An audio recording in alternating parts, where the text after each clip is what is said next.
It's the Bennington Show. Midweek, Wednesday, hump day. I'm Ron Bennington. There's Gail Bennington. Yo. And I am Ron Bennington. Hmm? Introducing myself to you as Ron Bennington. Twice. Twice. Just seemed like you said it. I don't know. It was crazy. You know what? You are a little crazy today. I'm just a little loopy. Yeah, you are. You're dealing with it. You know what I'm saying? There's someone who works in this building that every time I see her, she's just like, "Oh my God, I'm crazy today. Like I'm nuts." But it's like every day I see her. So I'm like, well, I don't know if you're just having a bad day or this is just your personality. I'm crazy. I'm just like late. Everything's a mess. I'm going to order an Uber car for you to head to Bellevue. And let's get this looked at once. I'm going to kill myself. Oh, God. All right. Happy Monday. I'm going to run around this place just jabbing scissors everywhere I go. Anyone who annoys me gets the scissors. I mean, that's me. I'm crazy. You'll get used to it. I hate fucking offices. I'll be glad when we all just have to put on a fucking helmet at our house and stay alone. Just with your dumb helmet on. And then you only speak to people's avatars. Like you'll Skype into meetings, but everyone will have their own avatar. So if you just want to be like a little teddy bear with like a half shirt on, yeah, that's who your boss is. When you look for me, look for a monkey with tiny little wings that just float above the table. Instead of talking, I'm just going to make screeching monkey noises. My boss is such a jerk. Can't stand the monkey. That winged monkey? Yeah. I gotta stop working for the winged monkey. I wish there was some way to just jab his avatar with scissors. Back in my day, I used to be able to jab your office mates with scissors. I'm crazy. What is wrong? How do people get hired? There's other people that can't get hired.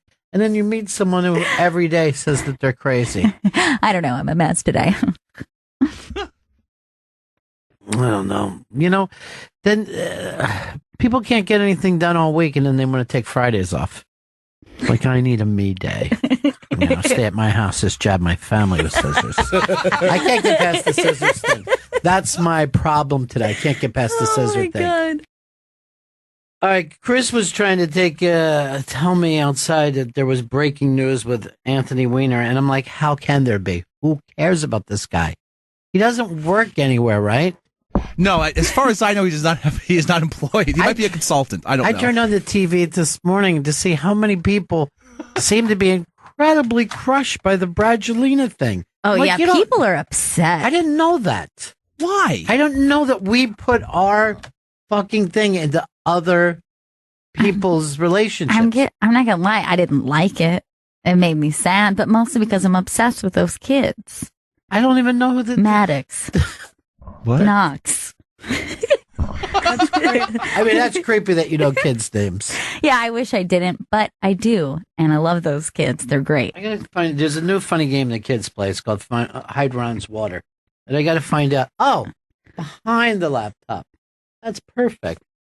That way I could never find it.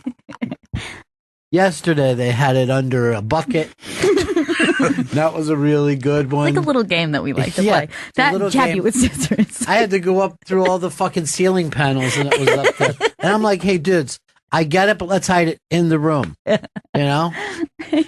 They're so good at this. They're holding it out of a string out of the 36th floor window. That's good. That's good. Yeah, it was good. I mean, you have to admit. I finally had to say, I give. Where is it? And I could follow the string. So they're divorced or divorcing. And the reason, and I had never heard, she says substance abuse, right? Which, when you say substance abuse, is never drinking. But it's pills or coke. Yeah. You know, no. That's the substance. This isn't what she's saying, though. The fucking dude likes to smoke a joint. That's the problem. Yeah. That's the problem. Look, first of all, you're married to a guy who ladies and men find to be incredibly attractive. Oh, yeah. I mean, how? He's one of the people dudes will go, that's a fucking good looking dude. Did you ever see him running around in that fucking gladiator thing? Yeah. He was out of this world. So she's got that going for her, right? Two, he brings home like $20 million a movie, right? I mean, he goes out, he works. I get it. It's annoying being married to an actor, but not some off-Broadway fucking stiff. A guy who makes 20. So apparently, and this is a TV, and I never know if it's right. He has to keep an Airstream fucking trailer behind the house that he can go out and light up a fucking doob and have a beer and, put the Cardinals game on the radio. Wait, it really is reefer? It's reefer. But they say, they gave this Bill Maher quote where Bill Maher said he was at a party and fucking Brad Pitt just sat there rolling fucking joint after joint. The guy, like, literally is a joint machine. He just, like, he puts the intensity that he does into any role. But have you ever said to someone they have a marijuana problem? I've definitely thought people were annoying because they smoke a lot of marijuana, but I've never said that person has a problem. They need help. They need to get their life together. Right. I'm just like, man, I really don't want to hang out with them. They're pretty annoying when they're high. I'm surprised that some people, like I know comedians will smoke a joint before they go on stage. And I'm always surprised because I'm like, you're not going to be at your best. You're not going to be at your quickest. And you may come up with something, and I'm throwing up air quotes now, interesting, that everyone else finds to be ridiculous. But you are correct. We know people with drinking problems, pill problems, meth. I've never heard of anyone with a marijuana problem. Chris went through a thing where he was doing so many edibles that he was kind of dumb at work. Was he annoying just to be around, or? I wouldn't know. I wouldn't say that, but he would agree to things and then not accomplish them. Like, you'd be like, Chris, make sure you get that. Gotcha, boss. I'm on it. Think of that as being Stanley's right now. The Stanley steamer is going to get it. But then he would forget, he took it upon himself to stop. I didn't even know he was eating edibles. I'm like, I forgot. Chris is always stupid. But it was not like if you had somebody at work who was pilled up all the time, Yeah, but I just realized that, look, I'm eating all these fucking weed-infused coffee beans in the morning. This is bad. I'm stupider and slower now. The weed-infused coffee beans seem like they would cancel each other out. Speedball. No. That's a fucking pussy speedball. That's a speedball for nerds. 844 Rock God, 844 Rock God. If you've ever had a marijuana problem, I'm guessing this. No one would call up and say I have a marijuana problem. I go to a lot of fucking meetings with the A's and the N's. I've spent time with the N's. No one ever is in there for marijuana. They would be laughed out. If you don't count the fact that it's like drug testing, or in the case of somebody being actively caught smoking marijuana at work. Yeah. Is there a circumstance where someone's like, I smoked so much weed, I lost my job? Like, is it that level? I would think maybe you went out for lunch and forgot to come back. Those fucking dudes. They just wander off. I've been around with a lot of people who wander off, and you got to call them back in. But again, I would never say a problem that people have to come around and deal. This guy, look, he's got 7 fucking kids from 7 continents? You don't want to be in the fucking house all night with that. You'd rather go out to the Airstream, roll 60 fucking joints. Sounds pretty cool. Yeah. This guy sounds pretty You're cool. just sitting there Airstreaming it up, and life is good. Here's Sam in Virginia. How are you? Hey, Ron, what's going on? Hey, man, what's happening? Listen, I was listening to you talk about Brad and how he goes out to his Airstream and he's just rolling doob after doob. Yeah. Well, I blew my wife's mind this week because we're both big fans of Brad Pitt. And I said, have you ever noticed that he's constantly snacking in every movie? I don't know if it's every movie, but it's definitely the Ocean's, Ocean's 11s. Ocean's 11, Moneyball. I mean, maybe not necessarily some of the older roles like, when he was in Troy or whatever, but the guy's always snacking on something. And she was like, holy shit, yeah, he is. And when you were talking about him being a pothead, like, wow, that puts 2 and 2 together. Well, but I'm right there with you. I can't blame him. I mean, You know, All the stress he's under. some people just like when they're acting to have a little piece of business to do for Sure. themselves. A little something to make the texture of the scene seem Right. very realistic. Dan Soder was known for that in his used car lot thing. What's it called? Used people? Used people.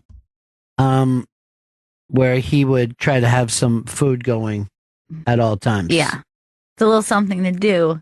Makes it seem a little more natural. It also, if you're going to be honest here, it makes the viewer, when the other person is talking, pay attention to you. Yeah. You're like, what's that? That's called upstaging. James Dean did it. He was saying, if you watch Giant, someone else is talking. He's trying to do like a little rope thing. He's like acting like this little rope is a lasso. You're like, fuck, put that back on. I forgot what that other dude was saying. I was paying attention to the guy with the rope lasso. I don't think he's high on the set. I think he's a professional. I feel like he's a professional. But to me, if someone acts like, what did you swing that for? That's a list of every single eating scene he's done, and that was back in 2011. Yeah, I can't read them all here. They're very fucking tiny, but apparently there's a lot of eating scenes. Now, here's the thing, though. Is that a problem? Is this a problem from him? Is his agent going, look, I talked to the producers. They don't want you eating in every movie. Yeah. But I I'm mean, so hungry. I go this way.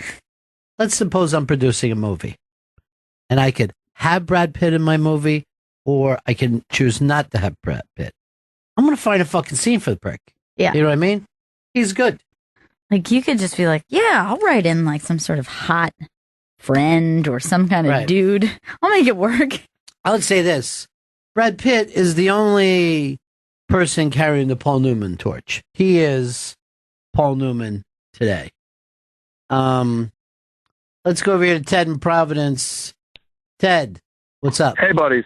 Yeah. So, like people who don't smoke pot don't really kind of get it. Like when you smoke pot, the effects aren't as crazy. Like people are like, oh, I smoked pot once in college and I was all fucked up.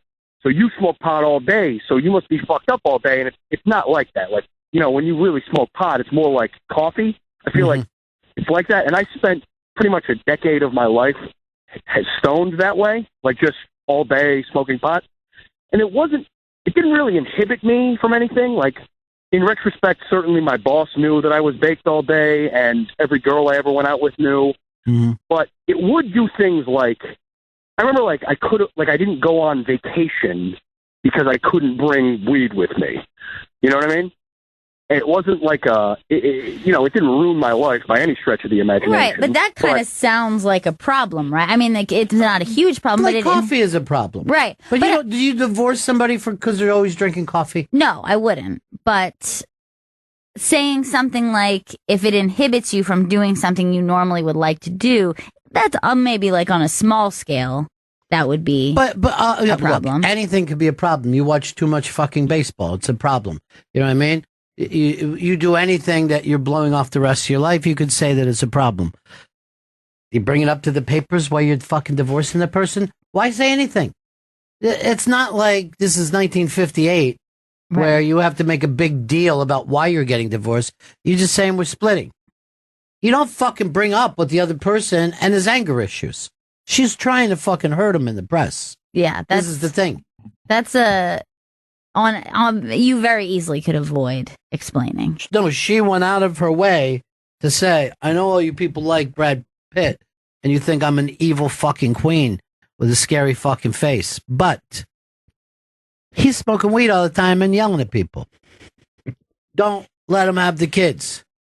If I was fucking Brad, I'd just fucking roll up a joint and say to the kids, say when you're 18, then your mother can't stop you. I don't believe in this, the man fighting for the kids. You don't believe in it? No, a woman would have to be hitting the fucking kids with a pickaxe before I say, look, I'll take the kids. The kids are more comfortable with a mother, period. You think it's a better situation, like you're more into like weekend dad vibe? Even that is annoying to men. You know what I mean?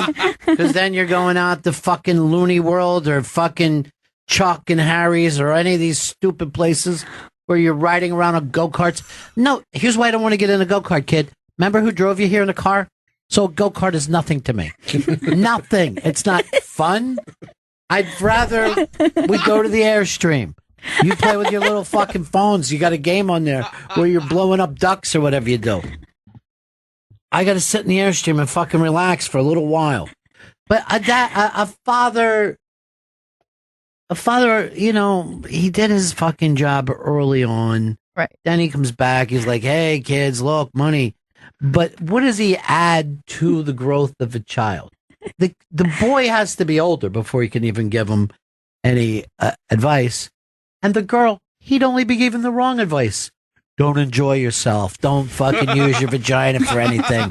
You know what I mean? It's always the worst possible advice. Stay away from the fun guy. You don't want to be hanging out with him. People call you names. You know, he makes uncomfortable fucking weight questions or whatever dumb things dads do.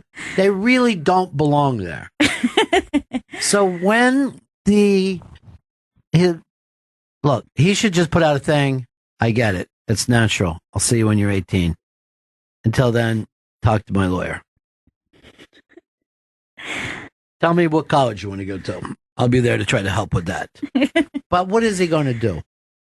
What is it? How is he going to teach a fucking 11-year-old African girl about what? What could he possibly say? I was in a movie with George Clooney. You know what I mean? Like he's the stuff that he adds. You know, me and a guy in my neighborhood, we wouldn't take any shit from anyone. Just stop bullshitting, Dad. Just stop it. I mean, we used to go. You know what I mean? Go time, and it wasn't over till the other guy couldn't breathe. See, I know, Dad. Right now, I'm dealing with my own thing. But it's a fucking nightmare. The Weekend Dad is the biggest lie that's ever happened. No dad wants to do that thing. Never. Yeah. You know how many times I went miniature golfing with my dad? 0. The reason why, he wasn't a weekend dad. He stayed at home.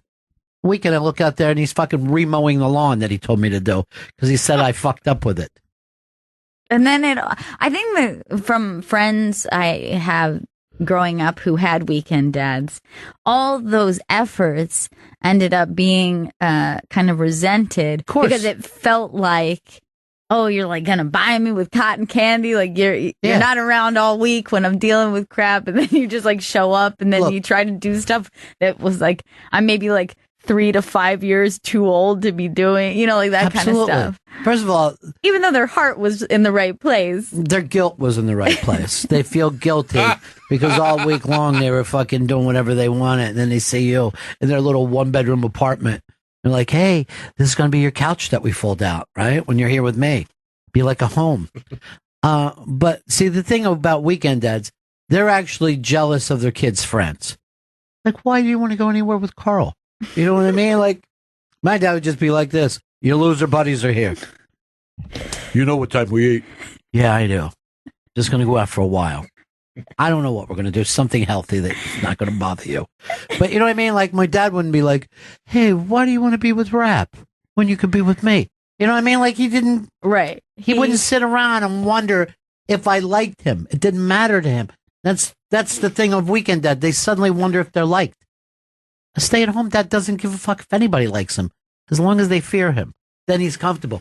A weekend dad doesn't want to be feared for a second.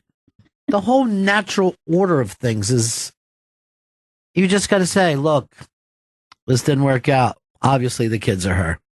I don't know what to do with them. She seems to know all kinds of stuff. There's homework or something, and they need pants or something like that. I don't know where to go for pants. I know they make smaller versions of pants, but I don't know where. Why would anyone want to share custody? And how does anyone think that's good? Yeah, I guess. Just give them to the woman. Give it to them.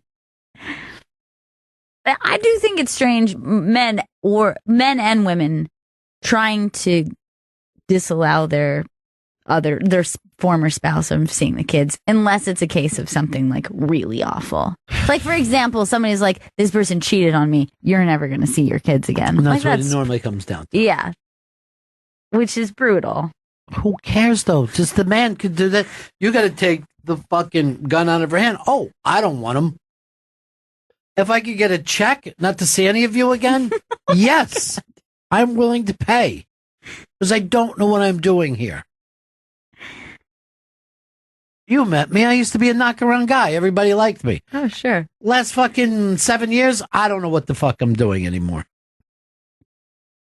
I lie about fucking working overtime. I just sit in a bar and stare into a fucking cocktail, wondering why. And you know what I'm thinking about every day? A dropped pass in 11th grade. I don't know why. I was wide open. He fucking hits me in the flat, and I drop it. And it's driving me nuts. I heard you saying something about college education or something a lot. I don't know what to do with that. I just wish I caught that ball. I think my whole life would have been different. That's the kind of shit that fucking men think about. Men are like, I don't know how many more years Carson Palmer has left. I don't know. Trying to put together a fantasy team. Good, Brad. She can have everybody. Hopefully she'll bring Billy Bob back with, you know what I mean? Then he seems to be the only fucking person in Hollywood women like. Bad Santa. They're all fucking crazy about him. Love the dude. Chris actually has a crush. He does. Yeah. You have a bigger crush on him than Brad Pitt. Oh, definitely. Brad Pitt has a crush on him? No. Chris has a small crush on Brad Pitt. In comparison. Love Billy Bob. Can't get enough of the dude. Ugh. Make a run for it, Chris. Don't fucking wait. Think I have a chance? No. You know why? Because you're fucking horrific. And talk about a weed problem. Yesterday, so he doesn't know what to fucking do with any of the prizes, right? So I got somebody pick up your prizes in a fucking truck to put it in their storage place. So he leaves to call them. They're here in the city to come pick it up. 10, 15 minutes go by. The door opens. He comes walking in, brushing his teeth. Again. All right. And I go, did you call? What? Oh, no. And he runs out of the room again. Is it the cold, Chris? What is going on? I feel like my brain's a little rattled, but I think it's getting back together with all the Zicam I'm eating. When I saw him come back into this room with that wisp, and you know how I feel about that fucking little toothbrush that he uses. Yeah. And by the way, I couldn't get it out of my head. It was driving me so crazy. Here's the thing about it. It actually is, he's using it like an actual toothbrush. It's more like an actual toothbrush, like outside of the bathroom. Right. Like I realize now, he's supposed to be going to the bathroom to use this one-time use toothbrush. Instead, he's brushing his teeth next to his coworkers. Why does he do it? I don't know. I'm not easily like skeeved out or anything. I'm just whatever. But it's like the principle of him doing it so loudly and so disgusting. And not caring. And he's wrecking it in his mouth. Here's the other thing that makes him nuts.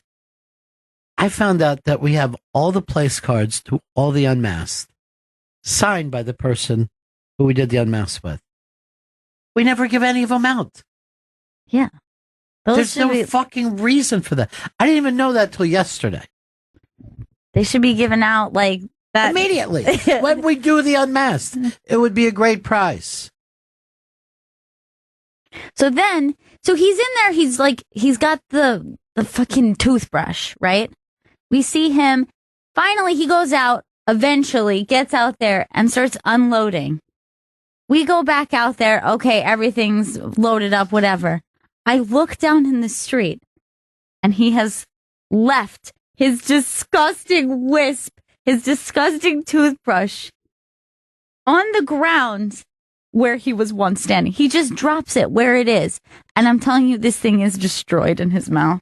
I don't know why. It's the most vile thing. And I have photographic proof. Oh, God. I took a picture. Of it And lying in the street? I will tweet it out. I'm going to put it up on the Bennington Show Twitter. At Bennington Show. Well, I thank Sarah Banana for sending me a bunch of wisps. And she sent me an alarm clock for Friday morning. Why would you do that? Why would you?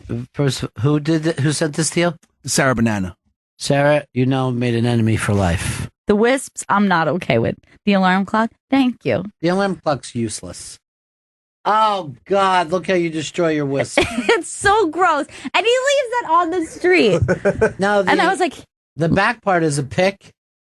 Yeah, and look at that. Look at how it's curled and bit up and chewed. And then look at the little bristles. It looks like Area 51, some fucking horrific spacecraft is destroyed. I just looked down on the street like, yeah, Chris was here. He's left his wisp. Are you a tracker? No, it's just left out in front of the building where people fucking work. You leave your fucking, basically tooth scumbag out there. Ew. That I'd rather step but a fucking Coney Island whitefish than your fucking toothbrush. They got rid of all the garbage cans. That's what happened in Chelsea. No, they didn't. They're everywhere. They're and we out don't there. brush our teeth outside or in front of people like you're doing now. You should. Just because you heard about it, you want to be like, oh, I want to play up my character. Now, see the end there where he hasn't bit? Now you see how disgusting it is what he had done to the other side. Yeah. See the point. He's horrific. Why Hey, does he Andrew, do what's it? up, buddy? Hey, Ronnie B. You know, Angelina Jolie's had a problem with his pot smoking for a long time because Quentin Tarantino did Stern like 4 or 5 years ago, and he talked about how they got high during Inglourious Bastards, and it got back to Brad and Angelina and caused like a big shitstorm. Now, how would you know that? Like the gossip Oh, paper 'cause said it? well, the next time he went on Stern, he talked about it. It's There like, was a big shitstorm that he took. So he wasn't allowed to talk about Brad Pitt at all the next time he went on. no, the thing is, he's not allowed to. She's not there. She's got nothing to do with this. He can't get fucking high when he's not even around her. Yeah, that doesn't seem like okay because, like I said, it can be annoying. And maybe if you want to be the kind of person like, hey, I don't want you high around the kids or something. I get it. I don't want you high when you're watching the kids, something like that. But then to just be like, you're out with your friends and you're smoking, I don't see that as a problem. This goes to show you, I don't care what assets you're born with. I don't care how much money you make, your prestige, your power. A woman can break you. Make or break you. Only one man in America can't be controlled by a woman, and that's Donald T. Rump, who is giving it to that woman, and women are running away from her in droves right now, according to the polls. Really? Away from her in droves. Like people who were once voting I don't know. I can't Yeah. say that, but the swing states have swung. back around. Yeah, Really? yeah. Go to 538. They have swung around. He has a staying power that is just unimaginable. It's like the more he's in the media, the more he's every bit of negative attention, he just like gets stronger. He just like hulks out. I got to tell you this, and this is true of women. They have a saying and they stick to it. Bros before hoes. Because you would think they're like, this is our chance to grab a little bit of power. That would be hoes before bros because No. it still applies. Their thing is bros before hoes. Yeah. They literally will pick the bros over the hoes. I feel like, but that's something that only it's such a difficult thing because everybody says the exact opposite. Like if you go on the internet, everybody says, "Oh, women just get together and then they accuse men and they do this and they band together and they get together and like." Oh, I'm not saying that they don't start little bitch fests. They do, but they don't grab the power. They don't grab the ring. But if you go on the internet, they're accusing them of the exact opposite. They're going to vote with her vagina, and the only reason she's You going to know be what? voted for by women is And guess because she's what? a woman. And guess who fucking reacts to that? Women. This is a thing that men are doing to try to get women to go, I'll show I'm not like you. No one could do that to black people the last election. Black people went, yeah, I'm voting black. That's what I'm doing. Go ahead and look at that map now since it has changed dramatically. She still Ohio. has a pretty decent lead, though. Do you know where that was before? Where was At 80-some%? really? Yeah. And this is just in a matter of weeks. She lost Florida, North Carolina, and Ohio. What was it? The sickly thing? Because she's sick? Because he's running a better campaign. He's just fucking out there. He's throwing fucking haymakers and she's passing out. And shitting herself. I think she shat herself the other night. Meanwhile, he's passing out Skittles to everyone. That Skittle thing made me fucking think. I wouldn't eat a thing of Skittles if there was some poison ones, and I'm not going to do it. You won't even eat regular Skittles. You know what? I will if I'm getting high with Brad. 3 of these are special Skittles.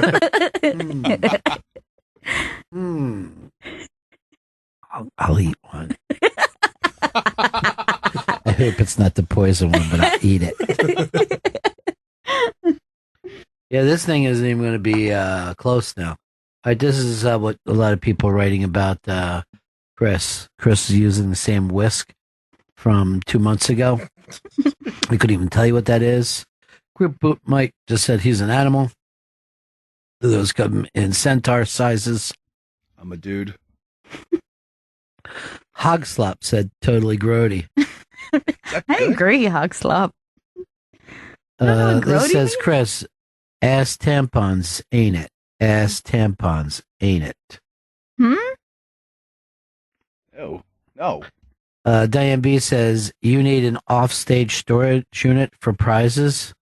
I can't tell you the amount of prizes that Fez purchased and had signed over the years. Normally, if you heard somebody on this show, Fez got 5 or 6 signed things out of them. Oh my gosh. I hope he was reimbursed for those purchases. I don't know if he was or not. In the meantime, any of the production work for Unmasked that, people have said has either disappeared or is totally ignored of how much they enjoyed doing the show. We do have a lot of prizes. We have ridiculous amounts of prizes. Some people could even call it a hoarding amount of prizes. Carla says that the bacteria that Chris infected the street with, #terrorism. No. It's a slow terrorism. Mike says, boy centaur teeth are really sharp. They'll never drop the centaur thing. They never will. They know I have 2 legs, right? Like, of all the things. You got more than 2 legs. You got 4 legs. No, I got 2, man. I got 2. There's no hooves. I'm not some mythical being, half man, half horse. That's not me. I'm all man. The amount of things he has to definitely not all man. explain during the course of a day. I'm not a centaur. I don't rape. You don't. We have enough prizes that we could give each person at the Thanksgiving show a prize. Yes, we do. I was at a meeting at the Thanksgiving show yesterday. Do we want to do a much larger place, but we wouldn't be able to do the Thanksgiving dinner, or the more intimate room, but everybody gets the Thanksgiving dinner? It's a tough call because both could be fun. It could be great to have that big room, but everyone loves the dinner. I like the dinner. Everybody, because then it's like we're a big family in that room, and everyone's eating turkey. It's a blast. It's nice. It's Thanksgiving. Yeah. I mean, I never had a Thanksgiving in my house that they said, you want to move this to a bigger place and get a band? I think now, we can't serve. We're not going to have food, though. I mean, you can buy a burger, but you won't have the famous turkey, potatoes. I don't know what else goes with it. Coleslaw, Stuffing. Cranberries, stuffing. Pie. Oh, you're supposed to be trying to turn your life around. Well, it's not like pie. See? Come on, carbo load. Oh, carbo load. And All kidding aside, take that fucking thing out of your mouth. I'm tired of this being your gimmick. It's my least favorite gimmick. You're leaning on it. You're leaning on the gimmick. I'll throw the whole bag out of wisps. Because a person gave them to you. A listener. Take them to your house. I will. I'll bring them out of here. Take them to the house. Is that a start time? That's a start time, yeah. Why are you doing that rather than just saying it? Why are you making him run around the corner where I told him you could just tell me stuff? But it's getting worse when he's in there. It's getting worse now. It's getting to be handwritten notes. Handwritten notes that he makes Marcus Hook run around the... Marcus Hook is sitting there doing his job and has to bring me a note. Like this was the fucking 1930s. Telegram, sir. Seems like Nile Rodgers may be 10 minutes late. This just in. Stop. Nile Rodgers, stop. Of the band Chic, stop. Why, Chris? You have a microphone. Our guest is running a little late. Who cares? Have I ever cared? I never sit around and say to people, the guest is the most important thing to the show. We just found out today that Nile Rodgers may stop by. Yes. That'd be nice. It's a very exciting thing. I don't want Marcus Hook to have to get up and run around here. It's not that. I don't want Marcus Hook to have to do it. I don't want Trainer. I don't want Boothwin. I don't want Ogden to have to worry about it. I don't think Twin Oaks Manor, the real Twin Oaks, None of them will be running notes in anymore. or Twin Oaks Village, Got it. which was all black. I don't know why that was called a village. Of all those, Marcus Hook, T.O., Boothwin, what's number one? Twin Oaks. You're a fucking T.O. boy. Nobody's a fucking Trainer boy. Twin Oaks is the place. That's the fucking low sparks of high heel boys right there. Although there was certain cool people from Linwood that could come in, certain cool people from Boothwin that could come in, but it wasn't fucking open to everyone. That's for sure. Right.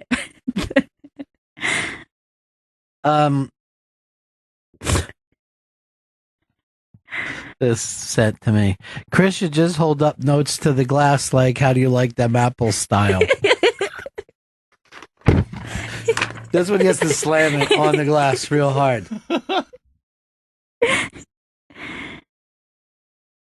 All right, by the way, I started the show saying Chris had a breaking news story, so it's probably pretty well known by everybody. So what is your Anthony Weiner breaking news story? Anthony Weiner is it's come out that he's been in a months-long online sexual relationship with, as the Daily Mail puts it, a troubled 15-year-old girl. Well, first of all, just troubled is any girl on the fucking internet. Yeah, not necessary to. So he never met her. He never did anything. No. He did send her sexual messages, though, like she made him hard, asked her to dress up in school girl outfits, and pressured her to engage All right, in so let's stop for a second. What is a school crow outfit? school girl outfit. You said I'm a young crow. you said school crow outfits. I meant girl. It's a crow. Now he never met her, right? No. And he pressed her to engage in rape fantasies. Pressed her? I guess he wanted her to be in a rape fantasy. How do you meet somebody? What, he meets her on the computer? Yeah, on the Is computer. there still chat rooms? I think it's through Twitter. Yeah. Oh, okay, yeah. So people follow him. Then he's like, she's pretty foxy. Now, does he know that? Oh, I really. He sent her like pictures of him like in his underwear and whatnot, and he sent her the message, "I would bust that tight, you know what? What do you mean? You know what? Pussy. I would bust that tight Well, pussy." why are you saying you know You what? know what? We're not Then on you regular know what he radio. said. Let's try not to be a creep for once. He sent her, "I would bust that tight pussy." That's gross to the way he said it. I see now why he skipped it. I don't even know. He enjoys I don't it know when whether says it. I don't know whether Wiener said it or just Chris. I didn't say it. He also said, "I'd figure that blowing a hole." No. That's what you turned him in. You're very fucking uncomfortable, Chris. He's a very weird dude. Yeah, she released all like the text messages or DMs. Yeah, he has a problem. We said this the last time. He has a serious problem. Serious XM problem. Mm-hmm. Yeah. I don't know what he's going to do with that fucking brain of his. And I'll tell you, I don't know what he was ever going to do in fucking government. He's a moron. No, like that whole thing was ended up being for the best. All of that happened, and we're like, great. Thank God he wasn't farther along in his political career. He hasn't done anything at this point, so now he's just out. And it looks like he was calling himself T-Dog on this messaging app or whatever, however he was communicating with this 15-year-old pretty girl. cool. I've always thought of him as T-Dog. You know, T-Dog. What's the T stand for, though? Tony? Tit. Oh, Tony Tit Wiener. dog. No. He's tit dog wiener. Wiener dog. Wiener dog. A fucking moron Wiener is. I can't even look at him. He just Someone annoys mail the him a belt and fucking say this isn't for your waist, it's for your neck. You dummy. He's just he's not a clever guy. No. He's just not clever. I like that he started off really nice and he goes, "Hey, I thought of you this AM," and then he just goes hard. Good. That's because women, particularly very young women, love that. Yeah, they're just really excited about that. Oh, man, just think if the kids at school find out that she was fucking around with Wiener. She'll T-Dog? never hear the end of Yeah, it. T-Dog. First of all, the nickname you don't give yourself. Someone else has to call Yeah. you T-Dog. I heard your T-Dog's bitch. That's actually a pretty good line. That kid is fucking cool, whoever said that. It's me, followers. T-Dog's bitch. That stands for tit dog. Hi. His alter ego is Yeah. just like a southern man, like a weird old timer southern man. It's me, T-Dog. It's James Carvel. This is hey, it's me, T-Dog Carvel. M. Clinton's gonna end up just dancing in the White House this year. Dancing. Yeah. Yeah. Yeah, that's right. This year.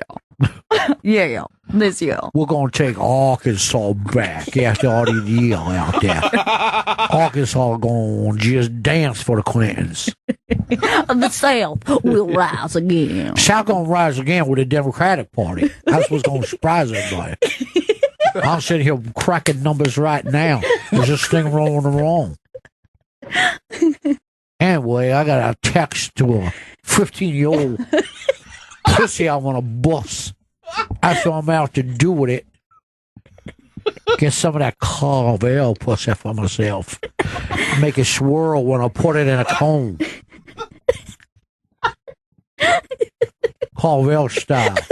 That's what I do with my dick when I'm fucking. I just move it like a swirly ice cream cone. Hey, I just look at these numbers. We getting the shit kicked out of us right now in Ohio, Florida, North Carolina.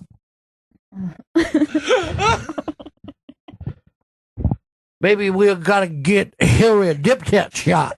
Because I don't know what's wrong with her. We run an election of muscular dystrophy. Hold on, I gotta make a text to a young lady I met on Tinder. One of my Tinder bitches. And what are you writing down during the show? I saw you writing over there. I want to go back and listen to this later, so I wrote down what time this was. Oh my God, that's silly. That's fucking silly, isn't it? It is cute, though, isn't Yeah, it? it's nice. It's really cute. Yeah. Like, of all the times you ever saw Chris making notes, it wasn't ever that. No, Chris was making notes of different wisps he wants to eat. These are edible, right? Try wisp up my ass. Marcus, Hook, take this around the building and then back to me. It's a note to myself.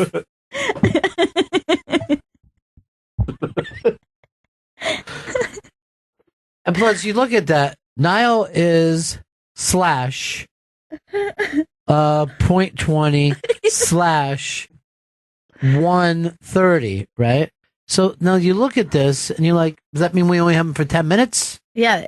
It looks like we have him for 10 minutes. Or a minute and 30 seconds. Yeah. And then he writes, how?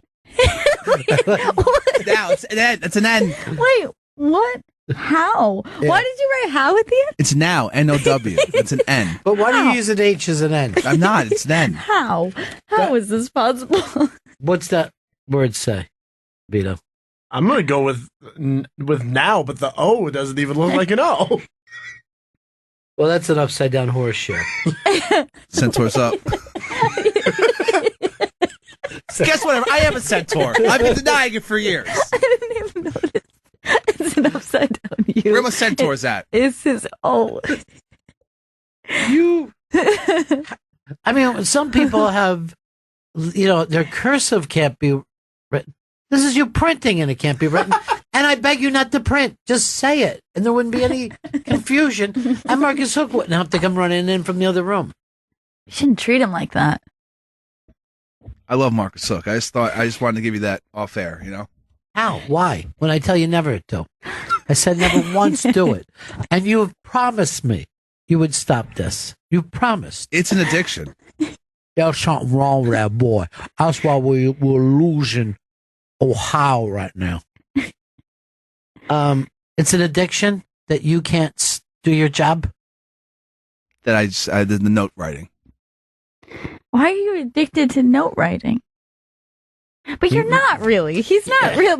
Not actual notes. You might as well face it. You're addicted to note writing. Oh, man. I wish I could remember. One time we were sitting in a meeting, and I wish I could remember. He wrote down just like one word. It was just one word or like one person's name on a blank sheet of paper. And I wish I could remember Did I what circle it was. It was like a half circle. And he left it behind. Yeah, he left it behind. And me and Peter were like, this is what he was doing. He wrote one name and then just left it next to the trash can. Because he even did the point. He did the pen point at whoever was speaking and went, yeah. Yeah. Wrote it down, circled it, and then left it there. All right, now they think you're a fucking bizarre joke. I may be bizarre, but I'm not a joke. You just see everyone laughing? Yeah, they're wrong. They're incorrect. That's the definition of joke. But everyone laughs. You know? Like if someone said to me, hey, was that thing a joke? I go, was everyone laughing? Yeah. Yeah, that's a joke then. And when they don't laugh, that's just a statement.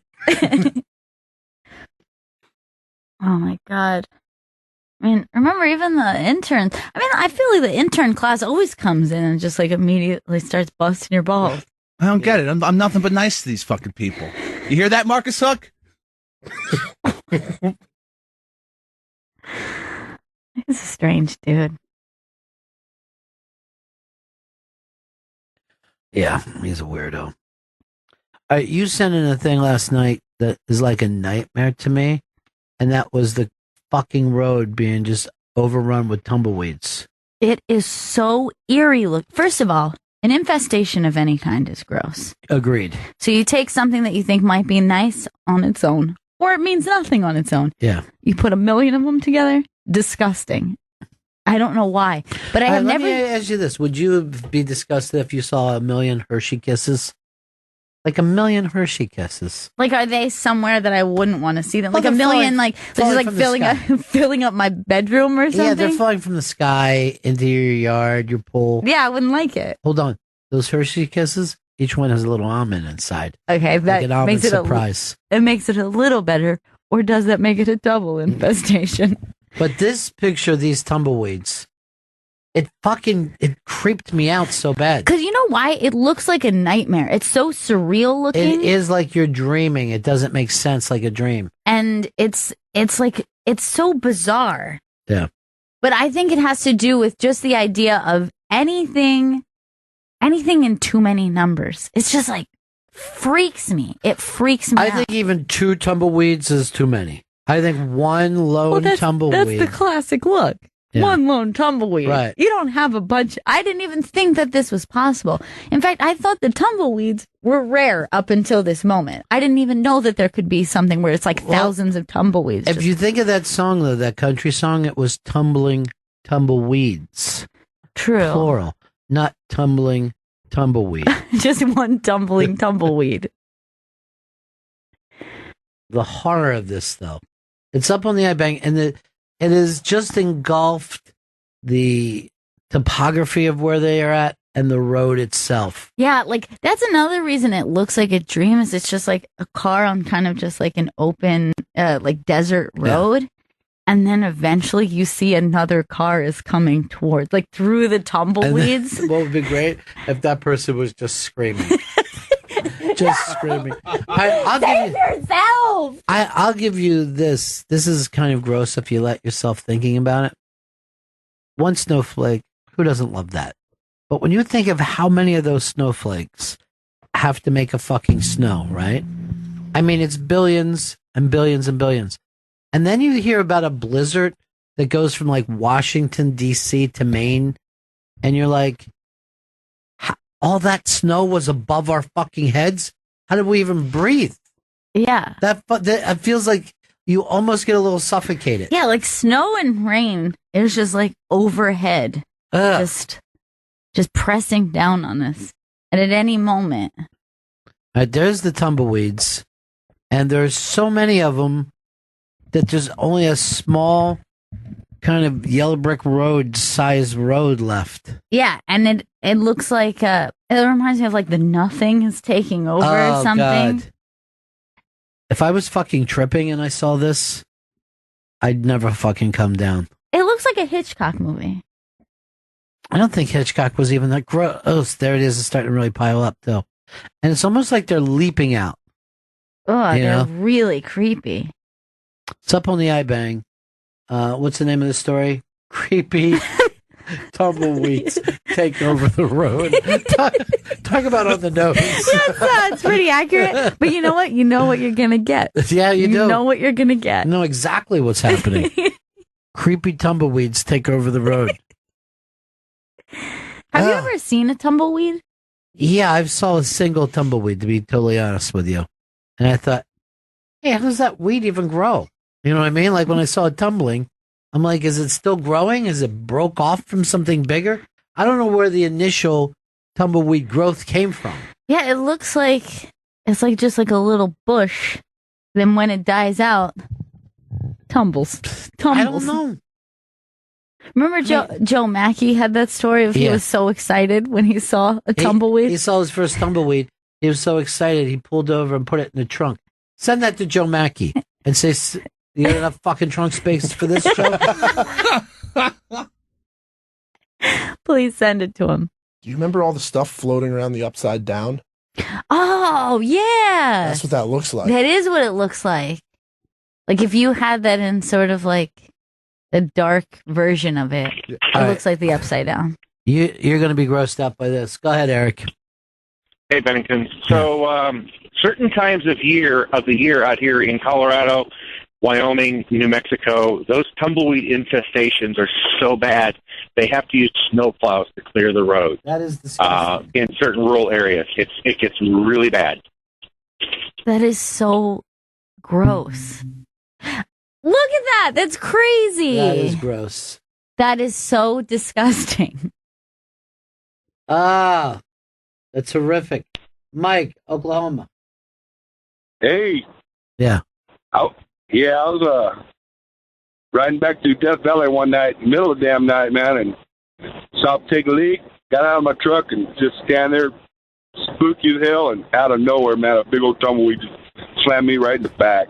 Did you let out a girl's scream? I jumped a little bit, that's for damn sure.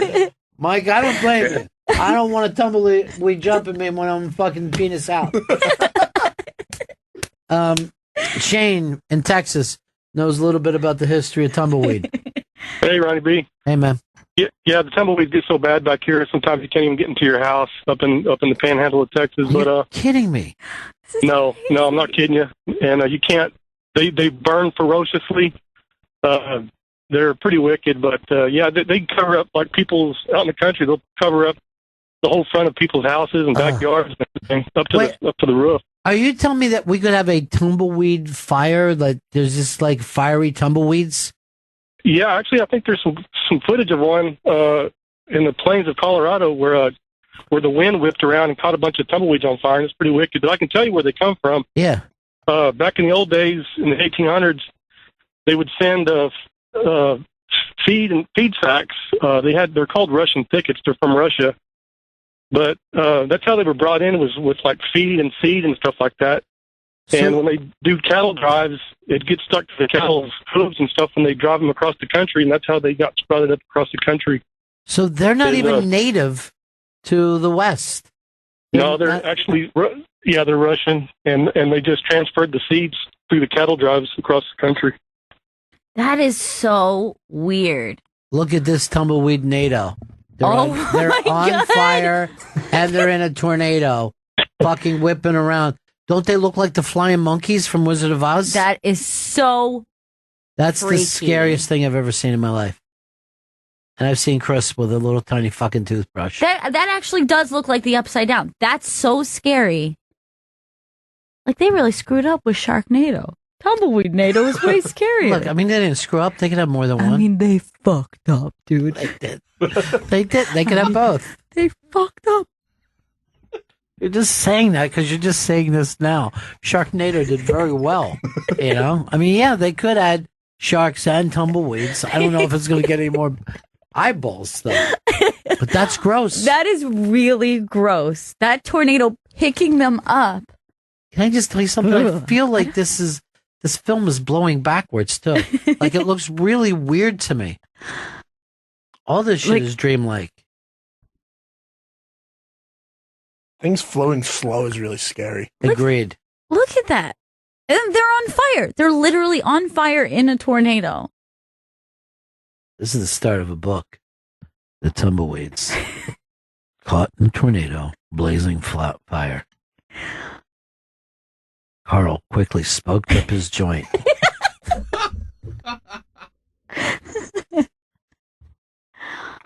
That is so weird. With that guy just like walking through. All right, here's Bill in Idaho. Bill. Hey, how's it going? Hey, man. I was a firefighter for the BLM for a while, and those tumbleweeds, they stack up, pile up in places. When they catch on fire, they burst in flames. Huge walls of flame, super hot, and then those burning tornadoes, we call them a fire whirl, and they can shoot across the desert and spread the fire. How is this the first time I'm hearing about this? That just like little lone tumbleweed is the only thing I knew about tumbleweeds. Just going through a one-horse town. Yeah. That's it. You got to Google a fire whirl, see what you can see. They got some good videos out there. All right, we definitely will. Dude, how do you even put that out, though? Fire whirl? No, you don't. You just let it runs out of stuff to burn. Yeah. A fire whirl, it's called. The fact that it even has a name is crazy. You have a name for everything in the government. Thanks, Bill. Sorry that your job's a nightmare.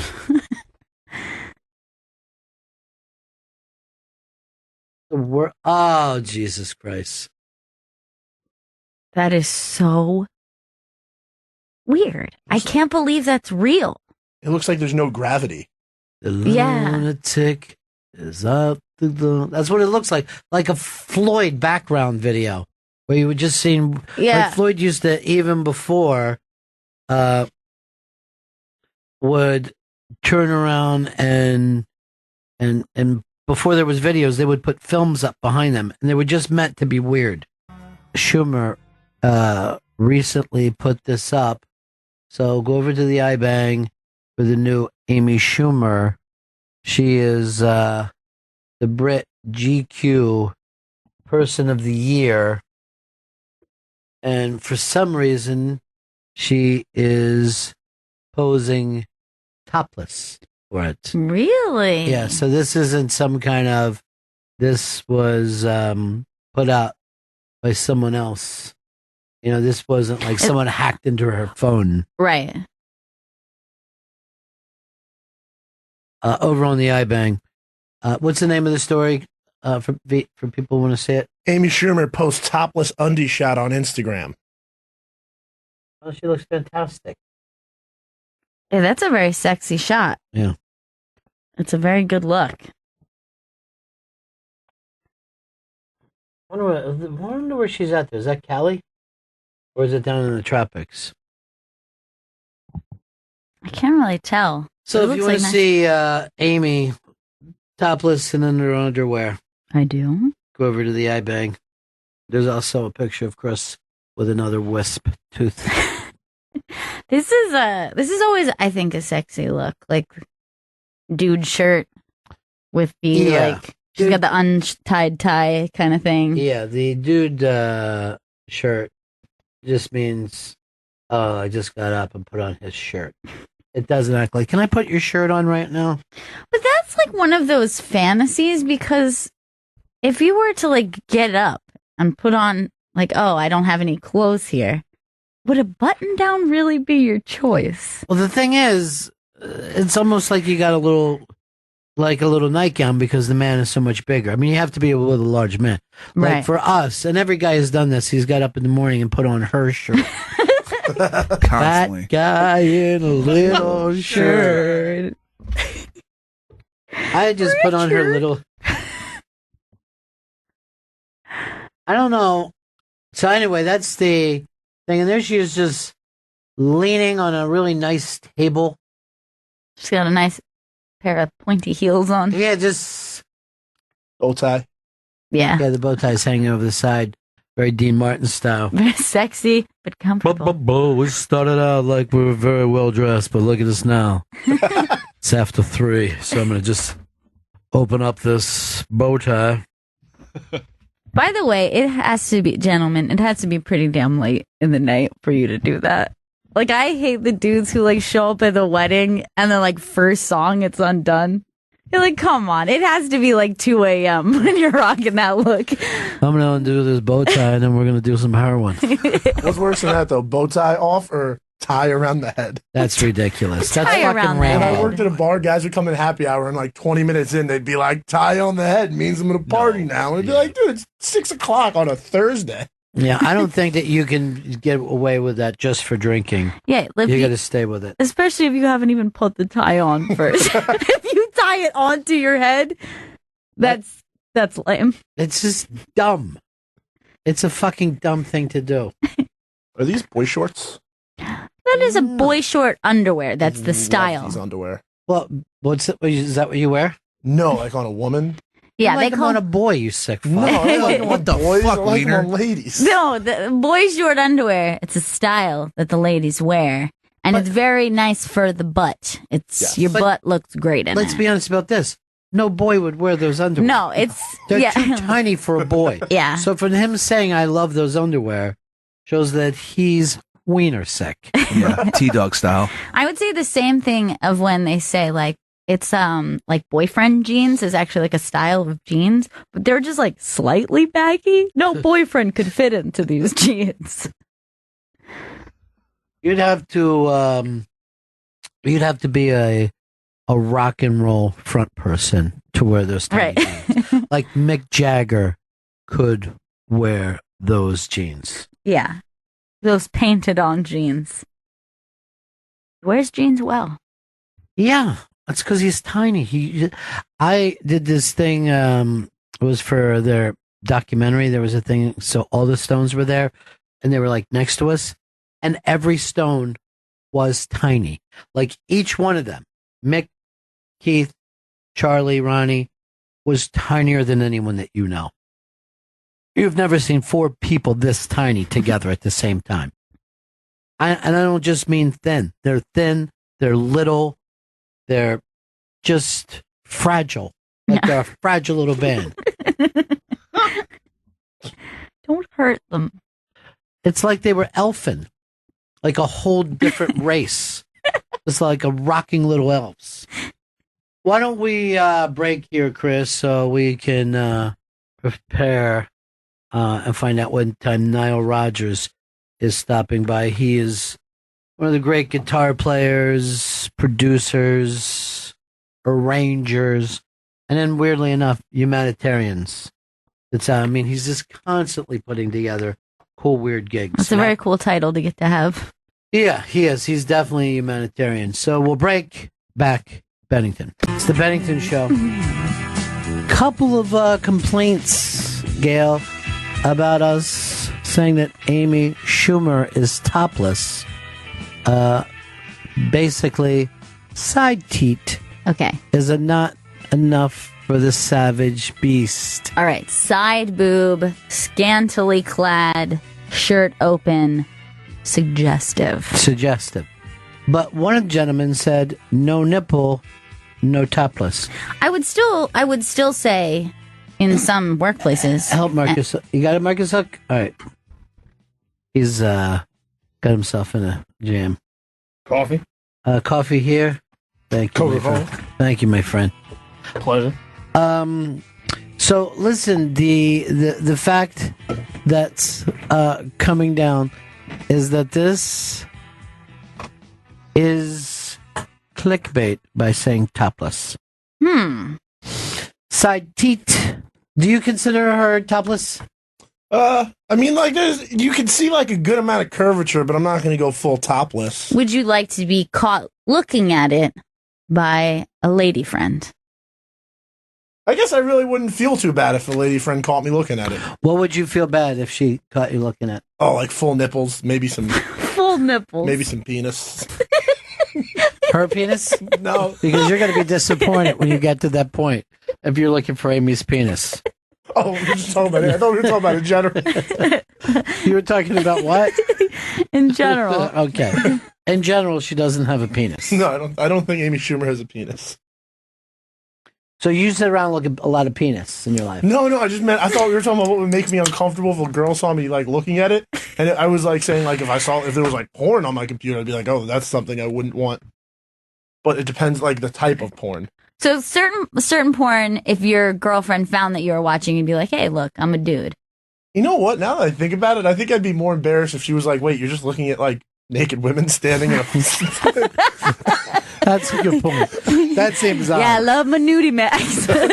I like to see them playing volleyball. I like to see them throwing a big beach ball back and forth and acting like they enjoyed it. Hey, it's just my thing. I love to see a topless blonde.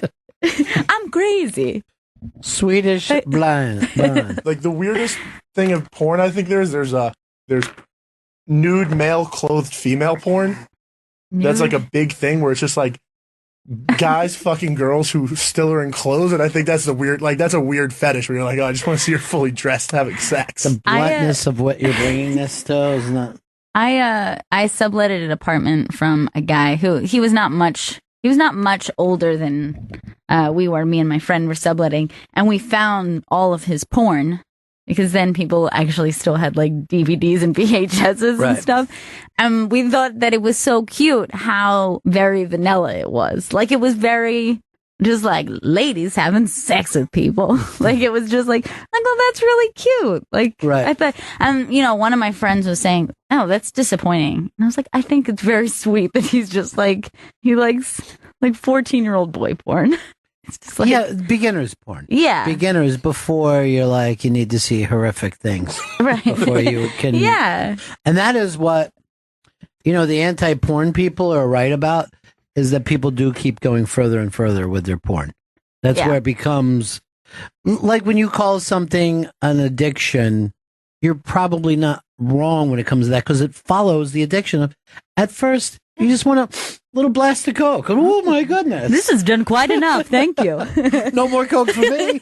I'm set for the night. No. And I'm still socializing with other people. I couldn't possibly. No, thank you. Enjoy. Yeah. And then, later you're just climbing into a fucking dark hole like, pretty. I pretty. Because you can't fucking function or think about anything else. What's the guy who says precious? Gollum. Yeah. Gollum is the most perfect addict portrayal in film. There's nothing that comes close. That's what fucking people end up doing. They're just sneaking along in the shadows, grabbing what they want and back into the shadows. And then only thinking about that. Nothing else. Nothing. Not even themselves. Pretty cake. Pretty cake. Pretty meth. That's it. Just Gollum the fucking junkie. I like when people attach junkie to something that doesn't. I'm a running junkie. That's just the opposite of being a junkie. Do you want to know something? You hate that, and I hate it's like this on crack. Yeah. And it's not something that weird. Right. They're just I hate that phrase so much. It's just like on crack. Yeah, it's like, oh, he reminds me of Tickle Me Elmo on crack. Why? Tickle Me Elmo would be so whacked out on fucking crack, you wouldn't even want to see it. No one wants to see Crack Me Elmo.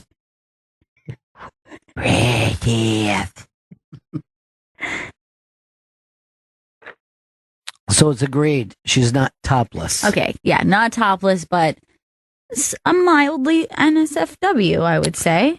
But you couldn't watch this at work? I don't think you could look at. I think most places would find that to be inappropriate. Some places don't let you look at bikinis.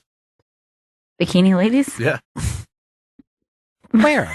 The Catholic Church? I know Con Edison. I know somebody who got like 8 years ago.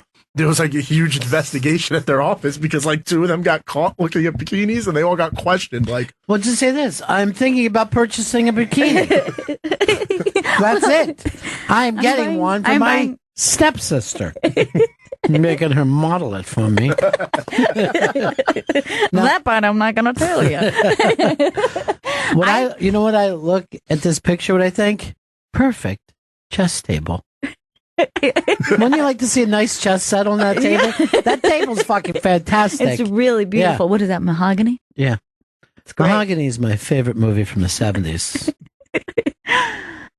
I was caught at work, and it wasn't like I got in trouble, but it was an awkward thing where I had to explain because I was on the American Apparel website, and they have nudes on their website to model clothes, which is just annoying. But if it's like modeling a pair of underwear, she'll be topless for some reason. Or if she's modeling a see-through dress, there will not be a slip. She'll just be in a dress. And I had to be like, oh, this looks like I'm looking at pornography. But instead, I'm just like a regular bad employee, and I'm shopping online at work. And some of my people are very heroin chic. That's the whole model. Like yes. The models are also junkies. Chris got caught at work one day with a grapefruit spoon up his ass. And that's going too far. And they were mad at him, and he said, and this was the best line, Chris, and it's why you're still working here. How else am I supposed to get this grapefruit out of here? Saved my job that day. All right. The editor from the Interrobang says, I stand by it. Topless is a fair headline. I think we're 100% saying this is clickbait. I mean, if you drape a top across your shoulders, let's say. Like if you would say, okay, how about this? The nipples have to be exposed. The person who wrote in and said that. It's only side teat is not topless. Even back teat, where the teats are so big you can see the sides from behind. Not topless. When those websites say topless and you go and it's like somebody like covering their nipples with their hands, but there's no shirt, I'll be like, that's top. You got me, but it is topless. All right, let's play this game. Chris, you're saying you have to see the nipples, right? Gotta see that nip. What would you rather see?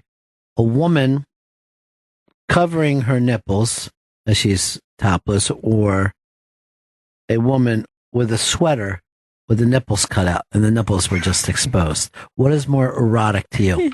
And be totally honest. I think just the exposed areola nipple is hotter. I find that to be insane. It's so like sexy. Yeah, it's not sexy. Yes, it is. It's something, but it's not sexy. I wish there was a website for that. That'd be a website for me. What are you waiting for, dude? Start it. No one buy exposednipples.com or .org. Don't yell it out because they wouldn't. No, that's what you're going. Why not just go to Site for Creeps? He's looking around. He's so freaked out over his Nile Rodgers. Yeah. I'm going to tell Nile Rodgers what his answer was. See that dude over there? This guy was behaving like a producer. He just gave me a 3-minute thing. He's out in the hall waiting to talk to him, and he just did this. 3. This isn't technically. You got the song to play for him? Yeah. What are you going to play? We're going to play Left Freak. Left Freak Out. What a nice... See, that riff that you hear in Freak Out is what Niall brought to the... to rock itself. When you hear that riff from Left Freak, that's been copied, that sound has been copied. Now it goes out and produces other people and kind of puts that riff behind it.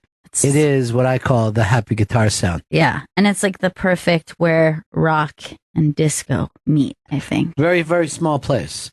But people a lot of people were very rough on Chic.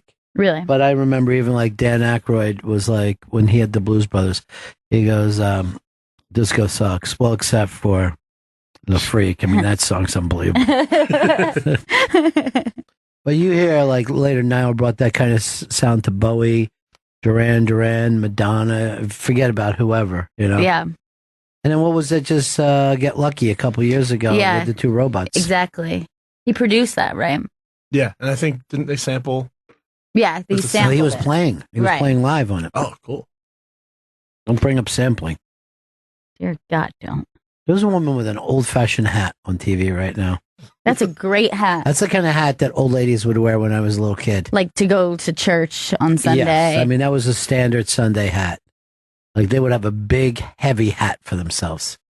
I like a big hat. But a heavy hat, like a hat that looks like it weighs 5 pounds. Yeah, like I like a big, heavy brimmed hat. I didn't know that you went that hard with it. Oh yeah, big fan of headwear. How about you? Just baseball caps? Yeah, I only go baseball caps. I'll switch between a snapback and a fitted. Lately, in a big snapback phase of my life. I prefer them. I always like a woman with a hat on.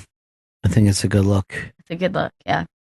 I get a woman with a hat, and even this is a very weird thing to be into. I love a woman in a jacket. I think Really? women look great in jackets. Interesting. Interesting, or what? Something happened to me when I was a child. I don't even remember.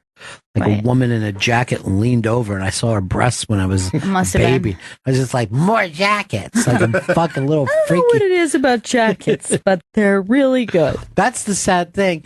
Is like some of this stuff happens to you so young that Yeah. you don't even know that it's a preference. I would imagine that's where most fetishes come from. Infancy. Yeah, very young. But I have a friend who has a very strange specific fetish that he likes girls with hairy arms. Like where they have dark arm hair. Yeah, that's from the Italian grandmother. And he had a like an Italian she was his babysitter. Right. And it was like his first, like, oh, she's sexy. Right. And he remembers like looking at her arm and being like, that's like a dude's hair. But then Well, that's she's the like, thing. It I might- still like it. Yeah. Into it. It might not have even been that hairy, but since he was a hairless little preteen, right? She probably would have been like 15 or 16.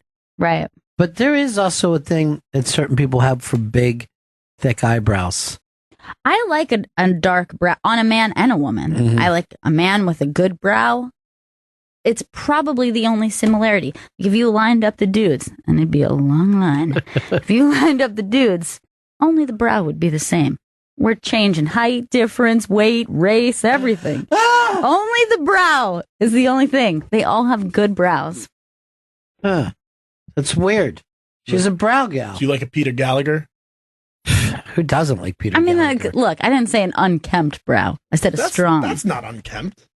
Wait, who's Peter Gallagher? He's somebody 100 years older than you guys. Because maybe I was thinking of the. Maybe I was thinking the Oasis guys. Oh, no. This is the actor Peter Gallagher. Okay. He was in that summer movie. Was it Summer Lovers? Okay. And the Idol Maker. Yeah, he was in The Idol Maker. All right, Nile Rodgers is here. Freak Out, Let's Dance 2016 happening Saturday, October 8th at Forest Hill Stadium in Queens. Bette Midler, Earth, Wind & Fire, Village People, Chic featuring Nile Rodgers, many more. ForestHillStadium.com. Nile Rodgers in studio with us. Freak Out, Let's Dance 2016 happening Saturday, October 8th at Forest Hill Stadium in Queens, New York. What a lineup of people that you have. Pretty too, Niles. amazing, huh? Yeah. First of all, Bette Midler being there, I find to be just amazing. Yeah, well, when I was a kid, I don't want to sound like she's so much older than me because I just had my birthday. But when I was younger, starting out in the music business, we used to go see Bette Midler perform at the Continental Baths. That's crazy. And it was one of the hottest, most exciting things you could ever imagine in New York. And I am positive she got signed from those Continental Baths. Yeah, she did. She became like synonymous with New York and entertainment. And she's from Hawaii. Like Yeah. the president. Oh my God. Maybe she's not a real citizen. Well, this is the thing about that whole sound as well, too, that she was bringing. That was the beginning of that kind of flamboyance and that cabaret thing that New York had going right. at the time. Well, so the thing is that why we sort of work together is because most people don't understand that the concept of my band, Chic, we were we looked at ourselves as a modern version of Duke Ellington, Count Basie. Yeah. At that time, the black community had developed this consciousness called Buppyism, which was black upward mobility, right? So the black upward people, Buppies, it was, to be upwardly mobile was a cool thing. And so we decided to write music that was fantasy music about the sort of Buppy movement, which was, you wanted to have stars like that you could call King Pleasure, Duke Ellington, Count Basie, whatever. And that was the Harlem Renaissance when all that was happening. Yeah, that's exactly correct. That was, if you go around New York City, the most beautiful townhouses are in that Absolutely, in that area. Yeah. So they were living on a level of almost like European. Correct. The thing meets like an African heritage in the music. So it was like fascinating when that starts to mix like that. I think of all of New York history, that's got to be the best. I mean, there's been so much music history and so much culture, but there's something about the Harlem Renaissance that I think if you have to pick what is the most special, it might be that. Pretty phenomenal. Yeah. It's amazing. Yeah. And also the fact that there was always, and this happens so many times just when you think it dies out in New York, that a bunch of artists are pulled into New York at the same time.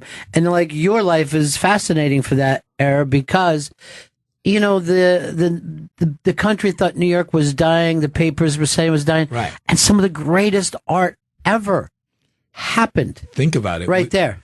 So financially, we were experiencing the single greatest recession since the Great Depression. Yeah. I mean, I remember gas lines and your license plates having to be even or odd depending upon which day you were able to get gasoline and things like that. It was like, whoa, rationing. Yeah. We hadn't had rationing since World War II. Yeah. So, for us to put together a band that symbolically represented the modern version of these bands from that era was what it was all about. Like when we wrote our last number one record, which was called Good Times, literally the lyrics to Good Times are taken from Al Jolson's Happy Days Are There. Happy days are here again. The first line of Good Times goes, happy days are here again. Yeah. And then it goes, the time is right for making friends. And then Jolson used to have a song called The Stars Are Gonna Twinkle and Shine This Evening About 8:45. We couldn't do that. That'd be too much biting. So we go, let's get together. How about 9:45? Now, was that just in the back of your mind or were you looking around? Back of our mind? Yeah. Dude, that was so frontal. It was ridiculous. No, we everything about songs that I write, is cinematic,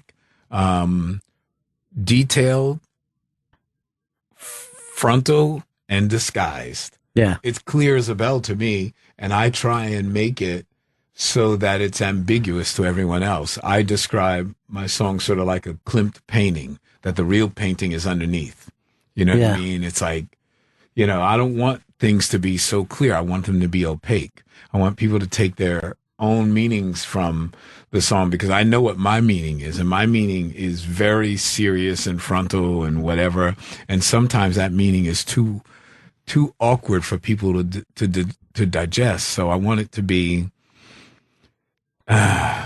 just sort of open for interpretation, if you will. Well, that's the funny thing too, is like no matter what you do with a song, once you release it, it belongs to different listeners. Yeah. So some people are like, oh, that's a roller skating song from, right. you know what I mean? That's a song that when my dad died, that was the only song I could hold on to. And that's the most fascinating thing to me about that is it literally does set up soundtracks for other events. So, I'm mainly here to talk about Freak Out Let's Dance and the festival that I've sort of created that's a byproduct of the way that I live. Like it's, people have always questioned the way that I curate the festivals. And I say, well, they're actually venue specific, usually meaning like what happens in that town. And I made it very sort of Nile Rodgers version of New York when I was a teenager. Like I remember the Beatles playing Forest Hills, and I remember Arthur Ashe winning, the U.S. Open. I remember all this kind of stuff and thinking like, man, my life is not like that, but one day maybe. So now I get the opportunity to do my own concert in Forest Hills where I can curate the people. I can bring in Earth, Wind, and Fire. Like if you go on the internet, you can see me in black and white playing an Earth, Wind, and Fire song because we were trying to get we were trying to get hired to play what is it when people graduate from high school? The graduation. Yeah, the graduation. Yeah, the proms. We were trying to get prom gigs. It was so stupid, and we're playing like all these cool songs like "Getaway" and the Bee Gees. You should be dancing, and you can look it up. It's like right there. I'm like going, So I wanted to bring my version of New York. If I'm curating it and I'm in the city, what would be cool? So I have DJ Nicky Ciano, the guy who was originally at Studio 54. I have the Village People. The Village People was one of the first disco records I ever bought. And then, like to me, they're so quintessentially New Yorkers because of the Yankees with the YMCA with the umpires and stuff. So that's why I try and avoid explaining myself because it's really clear to me, but I want it to be opaque to other people because they think like, oh, I would have never thought about that. And like, oh, he's making it all super New York. Yeah. Well, the Village People was the first group that I heard in clubs long before they were on the radio. Right. Absolutely. Like the DJs had that record. Oh my God. Before, San Francisco. Yeah. So you were just like, wait, is this song from last summer? Right. You know what I mean? So it was the first time you thought to yourself, the club DJs were ahead of radio because it never used to happen. That's right. Before that. Earth, Wind, and Fire is also that interesting in between that kind of the soul sound that led into the dance sound. They're a real bridge group for that. Well, see, Earth, Wind, and Fire represented to me as a black artist. They were the bridge between the regular R&B bands and getting to the arena rock level. Right. Like they hired the magician Doug Henning to do their staging. And it was like, what? Nobody would do that. We were just wearing like cool clothes. Like, can you imagine like having such theatricality that you could take it to that next level? I mean, so when we first became aware of Earth, Wind, and Fire on that level, that like I'm taking it to this big arena rock level, we remember seeing that show and it was like, oh my God, you can't believe this. So I thought, if I'm curating a show in my hometown, who would be the perfect artist? And I just said, Bette Midler. I remember those days when I was a kid. And Nicky Ciano, I mean, Studio 54, like great representative. And Nicky still kills it. We've done gigs together in Europe. And Earth, Wind, and Fire, because that was that shift, that seismic shift in my musical life. And then now I also wanted to have somebody modern who represents the next gen of disco. And I have DJ Cassidy and Alex Newell. And we have a big hit record now called Kill the Lights from the Martin Scorsese show. Unfortunately, it was canceled, but we got a number one record. Did you enjoy the show when that was on, though? The show that was done? Not feeling the show. Yeah. Not feeling the show. Definitely not feeling the show. It's a tough thing to go back and capture that era that we're talking about in New York, which was your time of really creative birth, right? Right. Well, I think that like with any good story that has a huge amount of content, you have to be careful with the story you choose to tell. Right. You got to take a slice and say, let's just deal with this. Too much. It's just too story rich. Yeah. It's so story rich, you get confused. It's like, what do I pay to? Do I pay attention to this and that? Because you could focus on one band, or like even if you were just focusing on the business, there were like little moments of focusing on the business of music. But it certainly was a really romanticized time Absolutely. You know? I mean, when Niles is at 54, CBGB's is happening, Right. SNL is starting, stand-up comedy, Basquiat, Keith Haring. I mean, everything. All was happening at the same time. And for some reason, it was like on the underground for a long time. There was so much tension and it just exploded. Right. And yet that time period for me when I was young it was like the reverberation of that was being taught to people like to fear New York. And to come, funny. I'm so glad, I'm so happy you brought that up. So I live in New York City now, which is where I've always lived. And I also live in Westport, Connecticut. And when I moved to Westport, Connecticut, you're awesome. Everybody used to talk about, oh my God, you're from New York? You're from New York? Well, when I moved to Westport, Connecticut, I started to talk to the local police. And I said, so what do you guys do every weekend? And they said, what are you talking about, man? We break up bar fights. I said, you know what? I'm in dance music. I go to clubs every single night of my life. During the week, every night I go to a club and then I go to work. I said, I've seen fewer fights in nightclubs in my whole life than I have 2 weeks up in the suburbs. Yeah, there is some that's truth what to they that. always, and they said, no, not only guys, girls do it up here. I was like blown away. Now, we'd love to keep you, but you're off to do Stephen Colbert's show now because everybody wants you. Freak Out, Let's Dance 2016 is happening Saturday, October 8th at Forest Hills Stadium in Queens, New York. Listen to this lineup: Bette Midler, Earth, Wind and Fire, Village People, Chic featuring Nile Rodgers, and many, many more. ForestHillStadium.com for tickets. Always great to see you, man. Thank you, man. And we got to give Bet props for it's amazing. Breaking the one-day record, right? One day, did you see that? $8 million for Hello day. Dolly, but I've never known if Bette Midler understands how many generations of people are crazy in love with her. She's awesome. Yeah. I said to her, Bet, what should I say today when I'm out promoting? She says, okay, Niall, well, just say this.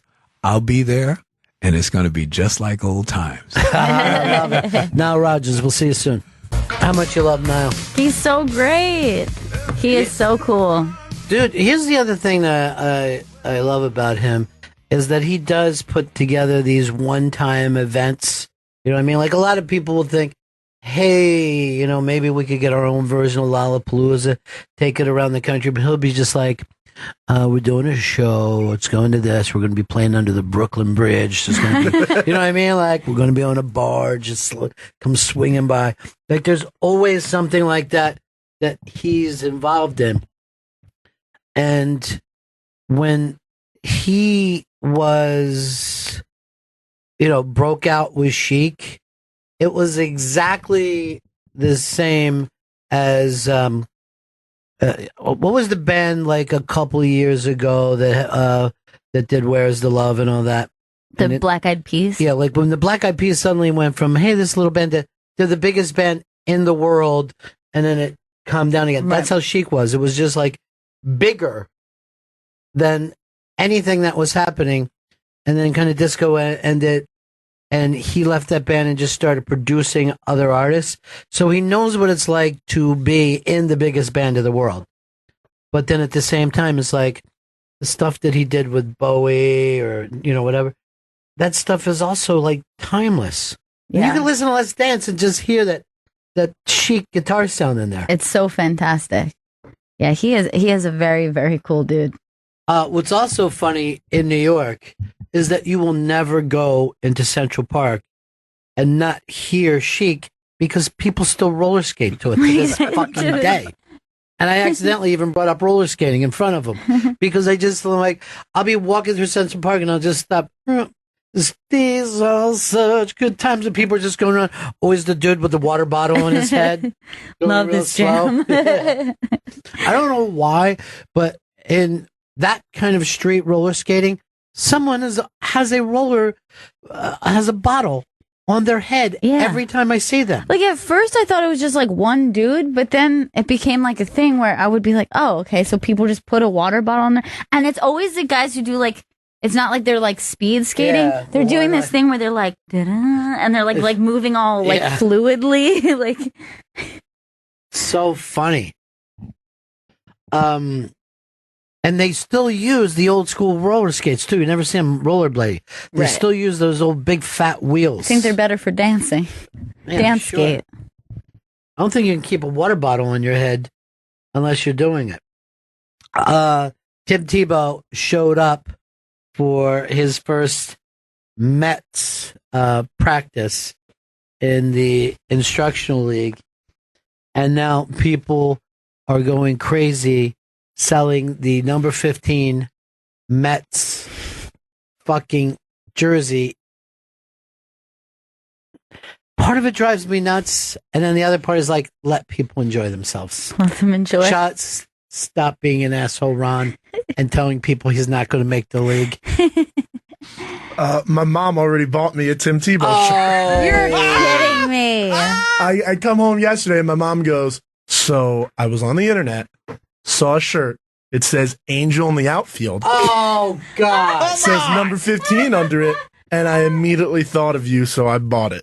Oh, my God. Why would you think of I have no idea. I'm excited for it. I have a Tim Tebow Jets jersey. Got to get a Tim Tebow Mets jersey.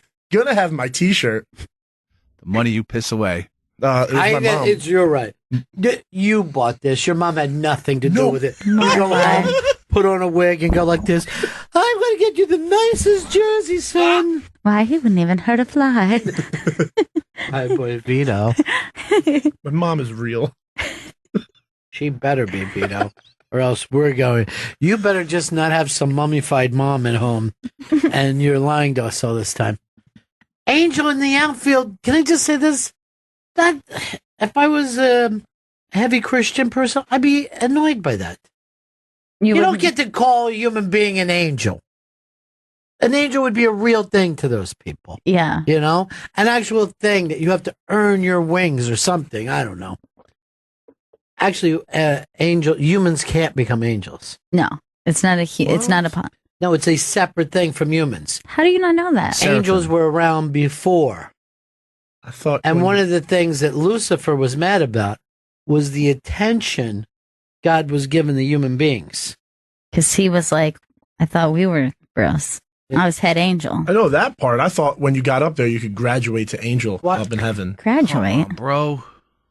Like a different species. Every place needs levels. You need to have goals even in heaven. You're trying to Why level would up that in heaven? What would you? That would be like. I thought in heaven, human beings get to graduate to be ducks. It's a different species than us. I thought it was like you're doing good in heaven. Like somebody's like Gabriel's like, hey man, you're doing a great job. You've been really nice to everybody that got here. So you're going to get promoted. You're going to be an angel in training. Yes, but that would mean you'd be no longer a human being. But you're a soul or a spirit anyway. So why would, if you're just a spirit, why would somebody come over and say you're doing a good job? What job would a spirit have? Like, you're just doing a good job welcoming the new people to heaven. Oh my It's God! not Walmart, dude. It's fucking heaven. I didn't say Okay, greeter. that was good. That was very good. It was good, but it was mean. But it was, you know. But it was a joke, though. You know what I I mean? know Like, it was a joke, but he also knows that he didn't think it it was wasn't just Walmart. like, fucking bust that pussy up. I was reading a quote. But the way you pinched your own penis when you said it. Bust that type pussy up. You know what I don't like pinch. Nile Rodgers said to me when he came in? What's that? Why are there tiny toothbrushes all chewing up all over your I floor? didn't think he'd notice them. And that's embarrassing for us, Chris. By the way, Gail, can we get back to Vito being a dope and not Chris Sure, being sure. a dope? Okay. This sure. is That's Vito's I have dope. no This is problem. Vito's time. He's fucking graduated to being his time. Yeah. I'm excited for my Tebow shirt. Forget that. Let's go into the stupid things that you think happen in angels. heaven. Oh, okay. So you don't think that you do good things in heaven. You think that everyone in heaven is an angel. No, I don't think everybody in heaven's an angel. I just think that there's a hierarchy. Well, how do you get what would happen in your world? Well, you get there, it's entry level position, like, just you can either chill and be one of the just people out there, just living. I mean, not living, just existing up there. And then eventually somebody comes over to you and they're like, hey, you've been really nice to the new people Who's that came in. This is Gabriel. Gabriel's like, hey, you've been doing a really good job with the new people. All right, let's just stop this for a second. Can you not be nice in heaven? Are there people who act poorly in heaven? I don't think it's being mean. I think it's more just like, you could put a little more effort into this. So you're just like self-indulgent? just like, look, you're enjoying this freedom a little too much. All right. So the thing is, you're saying you can fuck up in heaven. See, now here's what I don't like. Could you murder someone in heaven? No, you can't murder anybody. Rape? No. Why did you wait to answer that one? This is all right. This is what I don't understand. Why did you rape? Why did you? Who are you raping in heaven? He went, I mean, my personal heaven? Now, this is what I don't like. You're telling me that heaven is a place where you're like, streets of gold and everything you want and everything is good. But then there's a guilt factor that you're like, they don't tell you to do anything, but it's just like, but you should. Like, people are looking at you and judging you, and you're like, I thought I was on vacation up here. I thought this was just supposed to be me relaxing. That's the thing. It's not a guilt factor. It's just, you're going above and beyond. That's what we're all about here in heaven. We're all about the extra mile, not just sitting down on the side enjoying your freedom. Why do you keep saying it's free? Why do you keep saying it's freedom? It ain't free. You gotta earn your keep up there. I thought that this is so confusing. There's no way to run a system without having rules in place like that. Why would you need rules if the people are so good? Because even good people have bad days. So then, can we welcome back everyone who's burning for eternity then? They had a bad day. Yes. Or could I be like, I like heaven except for Chris? You know what I mean? Like my idea of heaven is that we all get together but without Chris. Fuck. Now, does that make me the bad person in heaven? Or is he the fucking creep who's ruined my freedom of heavenly experience? I don't think you're going to get promotions with an attitude like that in heaven. Why would I want a promotion? I'm in fucking heaven. I became an angel, and now I got to do other stuff. Happy Monday. You want to be an angel, but you're not going to become an angel by excluding Chris. Why would I want to be an angel? Angels have a lot of work. Some people just like titles. Some people are really big on That doesn't sound like somebody who belongs in heaven. I don't think so either. That sounds like at least one of the commandments being broken. Let me ask you this too, Vito. Coveting. Would you know my name if I saw you in heaven? I think so. Now, what if my idea of heaven was to be Jimi Hendrix, right? Not just to play like him, but to look like him and have people call me Jimi Hendrix, right? Mm-hmm. What happens when I run into the real Jimi Hendrix? That's hell. Is my true hell. Here's what I would do to Jimi Hendrix. Let's suppose, Vito, you're the real Jimi Hendrix. I'm heaven Jimi Hendrix, made up to look like him, play like him, whatever. All right, you're Jimi Hendrix. See how you would deal with me. Hey, man. Hey, man. Why you looking at me? Stop it. I'm just trying to play music. Don't copy me. Stop. And that's how I would get even with Jimi Hendrix. For just having been born at Jimi Hendrix. He's mocking me.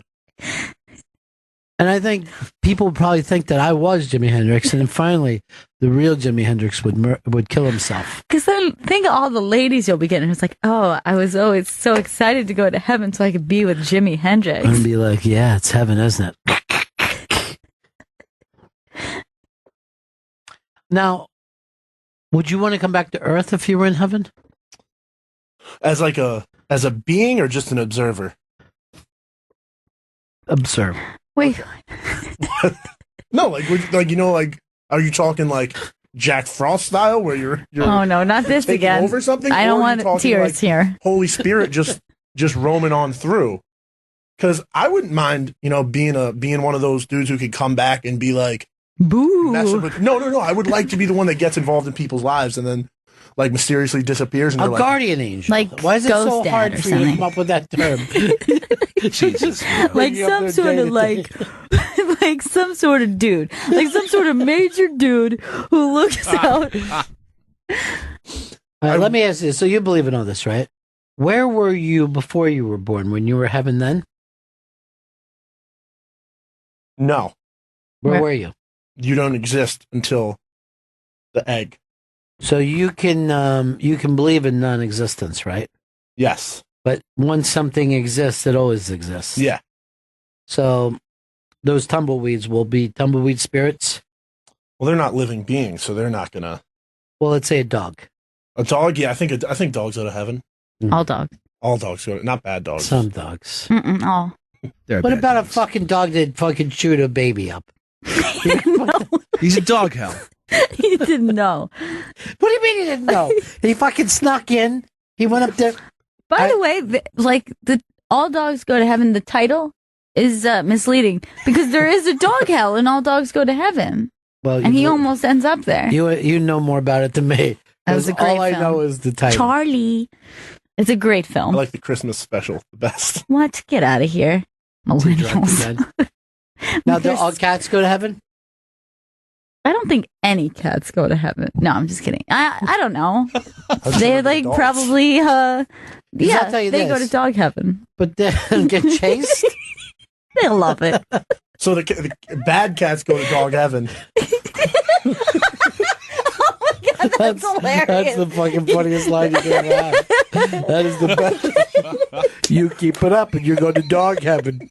Or cat hell, as we call it. It's good because you save on space with that. Sure. You can't come up with unique hells for everyone. There's also a mouse hell, which is cat heaven. Like, so then therefore, Ron Bennington's hell is Jimi Hendrix heaven, where he's just getting to be Jimi Hendrix. Right. And his hell is me going there and pretending I'm him and then mocking him out. And by the way, me doing that thing as I talk while he's doing, Yeah. I will be able to do for eternity. I don't give a shit if I'm doing anything else. Just to fuck with Hendrix. Maybe your heaven, your hell is set up like if you're like a bad person who's like evil, hates good things. Can I tell you something? He couldn't describe evil. By the way, It's good things.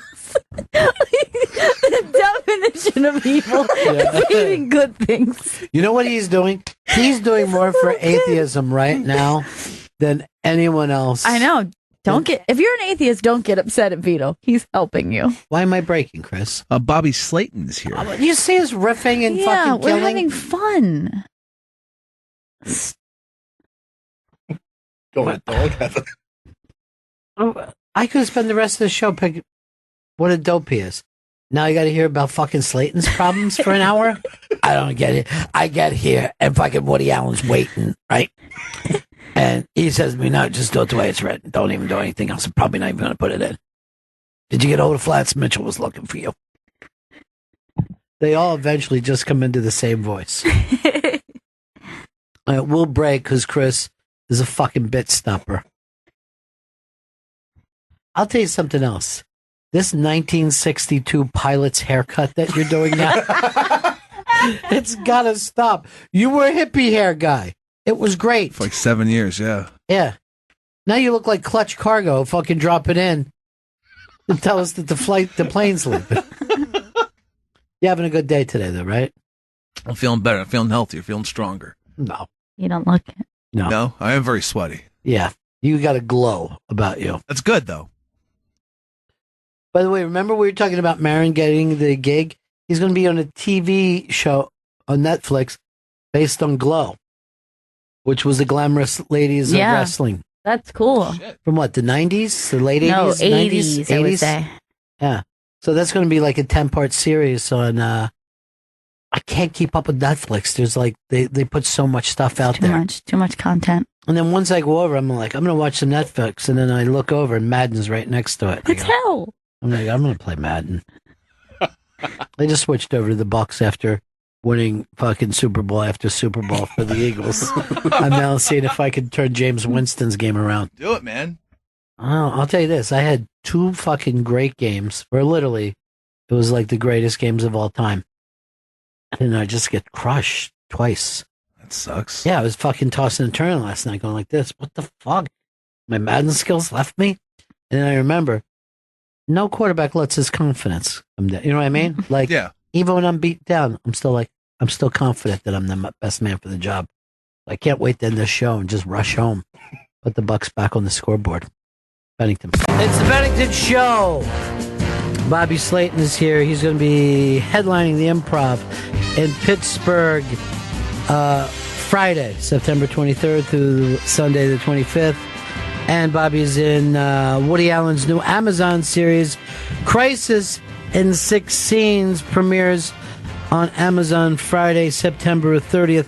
Bobby Slayton, how are you, pal? And Woody Allen's new movie I'm shooting tomorrow. Really? Wow. Yeah, well, I figured I would, as long as I had your show booked, I would come in and do a Woody Allen movie. Usually it works the other way around. Yeah. Maybe you book a movie, hey, I'm going to be in town, maybe we'll go Bennington, see if he's available. But what I do, because people take these shows for granted, not these shows, I can put you with other shows, but months in advance you book this show, and he goes, as long as I'm going to New York, because, this doesn't pay any money, let me see if I can book a little movie on the side. Right. I call Woody, I said, I'm doing Bennington, and he threw me a bone. So, this is in the city? Hi, Gail. I love seeing Gail. Wait. I love seeing, the father-daughter thing. I don't know how much you talk about it on the radio, but I saw you guys in Montreal at that great comedy festival. Yeah. I'm sorry I didn't get a chance to hang out with you at all. Right. Now, Gail, do you hang out with your dad at all? Do you hang out when you're working together, like in Montreal? Does he take you out for dinner? It was very weird last night. I went out last night, and I was down the stand, and Patrick goes, where's Gail? She was a blast in Montreal. Told Gail to stop down every time she wanted. I'm like, it's very fun. It's a weird thing that when you start to think about it, it's like if someone says to you, hey, where's your kid? You should have brought your kid. We'll all party together. But this is our life now. It's not a weird thing to take your daughter to dinner. Now, if you're going to take a bath, that would be weird. A bath together. We don't do that. I just stopped doing with my daughter. When she's a little girl, you take a bath with your daughter, right? And then you got to stop when they're about 18. Good night, ladies and gentlemen. Always with the jokes. No, That's one headline than Pittsburgh Improv. Jokes like that. You just said to take a bath with your daughter, and I'm doing a Woody Allen movie. You got to be careful. That all starts to stick together. Makes sense. Now, what is the Woody movie that you're doing? I'm not allowed to discuss. You can't. I was working last weekend in Syracuse, New York, at the Funny Bone. And what gets better than that? Pittsburgh Improv. So I get a call on Friday. I guess somebody that dropped out of the movie. They need to recast the part for some reason. Right. And the casting director called my manager and said, well, Bobby, be in town because, it's a local hire. It's a really small part. So they're not flying me in. They're not putting me up.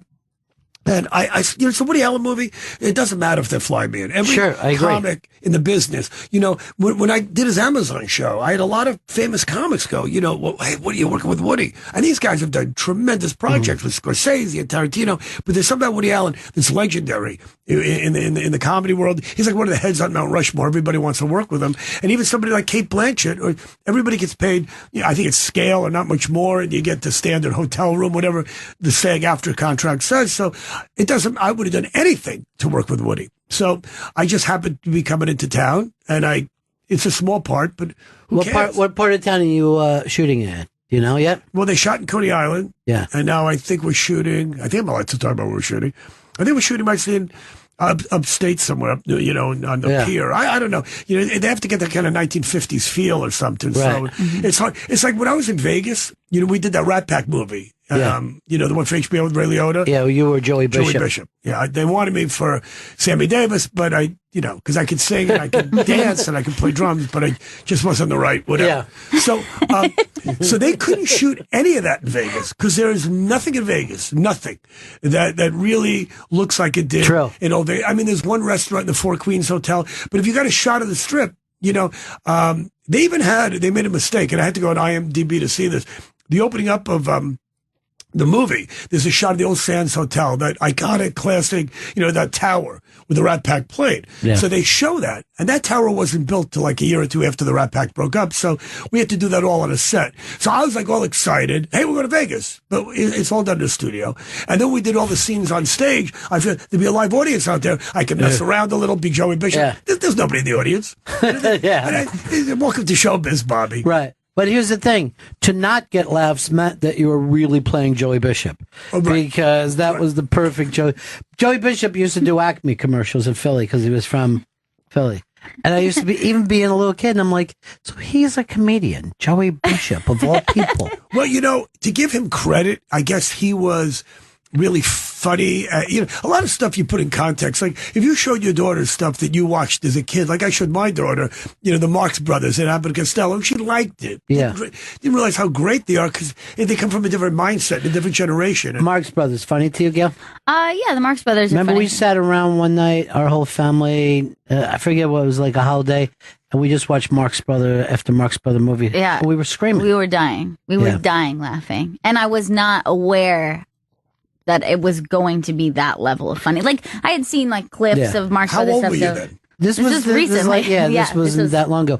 Have you ever talked with Dick Cavett? He's got the best Groucho story. They were friends. One of our Woody Allen dinners and told so many great stories.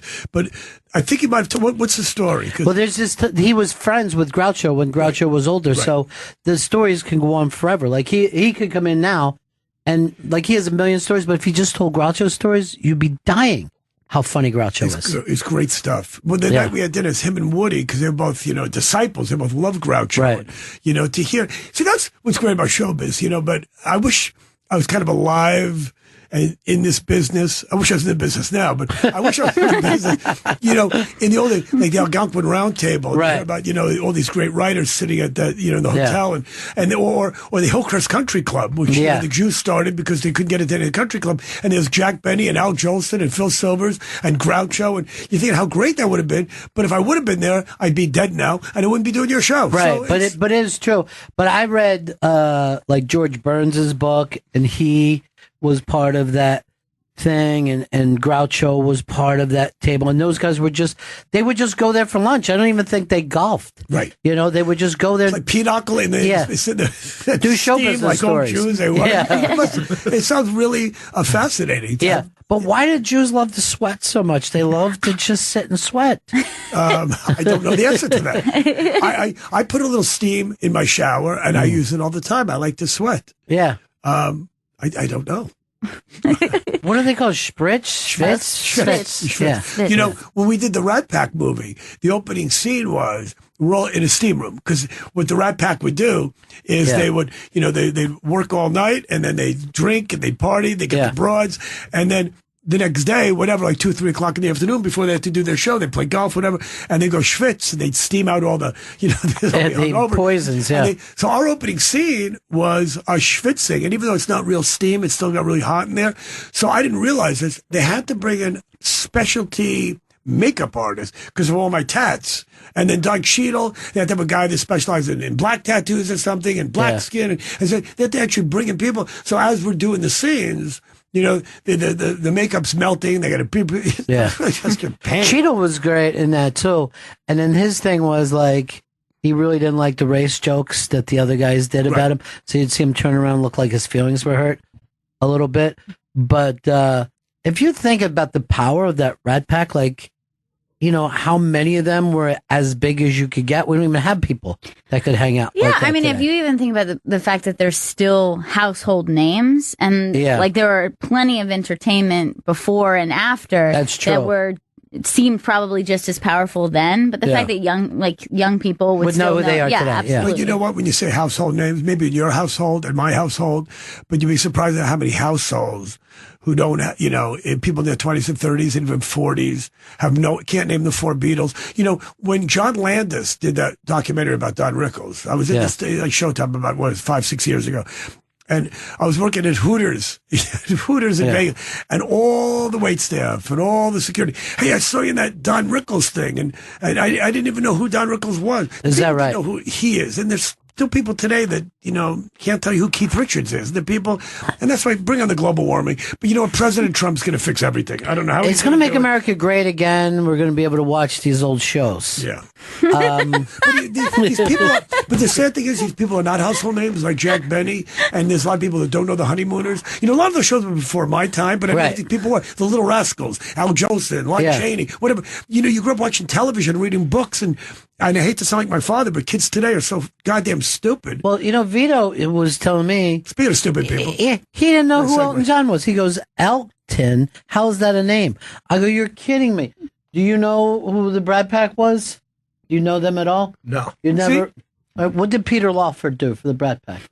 I have no He idea. fucking grabbed Frank's bags. That was his fucking thing. I got your bag, Frank. I called Jack. He's trying to get you into the White House. Well, but Joey Bishop, it doesn't matter. That's why it's so hard when you play comedy clubs now, is that you make any kind of reference to anything. Oh, the guy in the dollar bill, who was that? Well, he was before my time. You should know who that guy is. I know, that is true. You might not know a lot I about hate if him. anyone says it's before my time. The Civil War was before your time. Yep, this is fucking Trump not knowing. Trump says the other day, this is the worst time in American history for black people. I'm like, really? Yeah. Really? I go, take a thought of some times it might have been worse for blacks. Just pause. You know what I mean? Like from now on, you have a thought.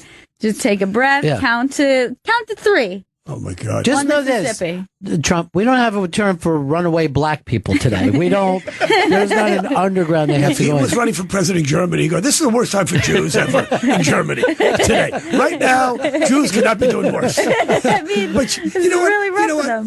what? And I don't care about the race anymore. It doesn't matter to me because go ahead and vote for Trump and listen to Journey Records and buy Thomas Kincaid paintings, and the whole world's fucked. And I don't really care about the future anymore. I recycled. I ate dolphin steak tuna. I did everything I had to do. I protested Vietnam when I was 14 in 1968 or 69, and nothing worked. But Trump offends me. Do you know how hard it is to offend me? And You got to go offends me. ways. It's hard to offend. It's probably hard to offend you too. But here's the thing, Nile Rodgers was here right before you. I love it. And unlike you, he tries to bring joy wherever he goes. You bring uncomfortability and pain. But he's like literally going, I think we live at the end times right before we get on. Like every guest will come on here and go like this. Do you think the world's going to end soon? Because it feels like it. Because people feel like it's nuts. But that's kind of a good thing. It makes you more alive, It does make you more alive. And, I feel so alive now. For the first time in my life, in many, many years, I feel so alive. And now I don't know how much more time I got. It's, it's. You start to worry about the end. I'm not really worried about anything anymore. Yeah. I'm just, worried about shooting my scene tomorrow for Woody. I have 3 lines. I'm panicking. The last time I saw you guys, I remember I came in. It was, I think, 2 weeks after my wife passed away. 2 weeks. And I was doing Woody Allen's Amazon show and I had a giant 6-page scene with Woody. And I hadn't done it when I saw you. Giant scene. And I'd been working on it for months and months. I mean, I had a lot of time to work on it. I had acting coaches and I worked out with comedians and I taped it. And I sit down with Woody, we shoot the scene. And I go, I'm really nervous about doing this. It's a big scene. He goes, so you fuck up, you screw up. Who cares? We'll shoot it again. And it was over in 45 minutes. Tomorrow I have 3 lines, and for days I've been working on this thing. Yeah. 3 lines. I'm always worried about it blanking. All right, I'm looking at your sides right here. Your line is, "These pretzels are making me thirsty." That's good. That's good line. That's my line? Yeah. "These pretzels are making me thirsty." Just remember that. Wait, I just picked up, this is Nile Rodgers' thing. Listen to this. He went into the Songwriters Hall of Fame recently. This is his class. Yeah. Lionel Richie, Marvin Gaye, Tom Petty, Elvis Costello.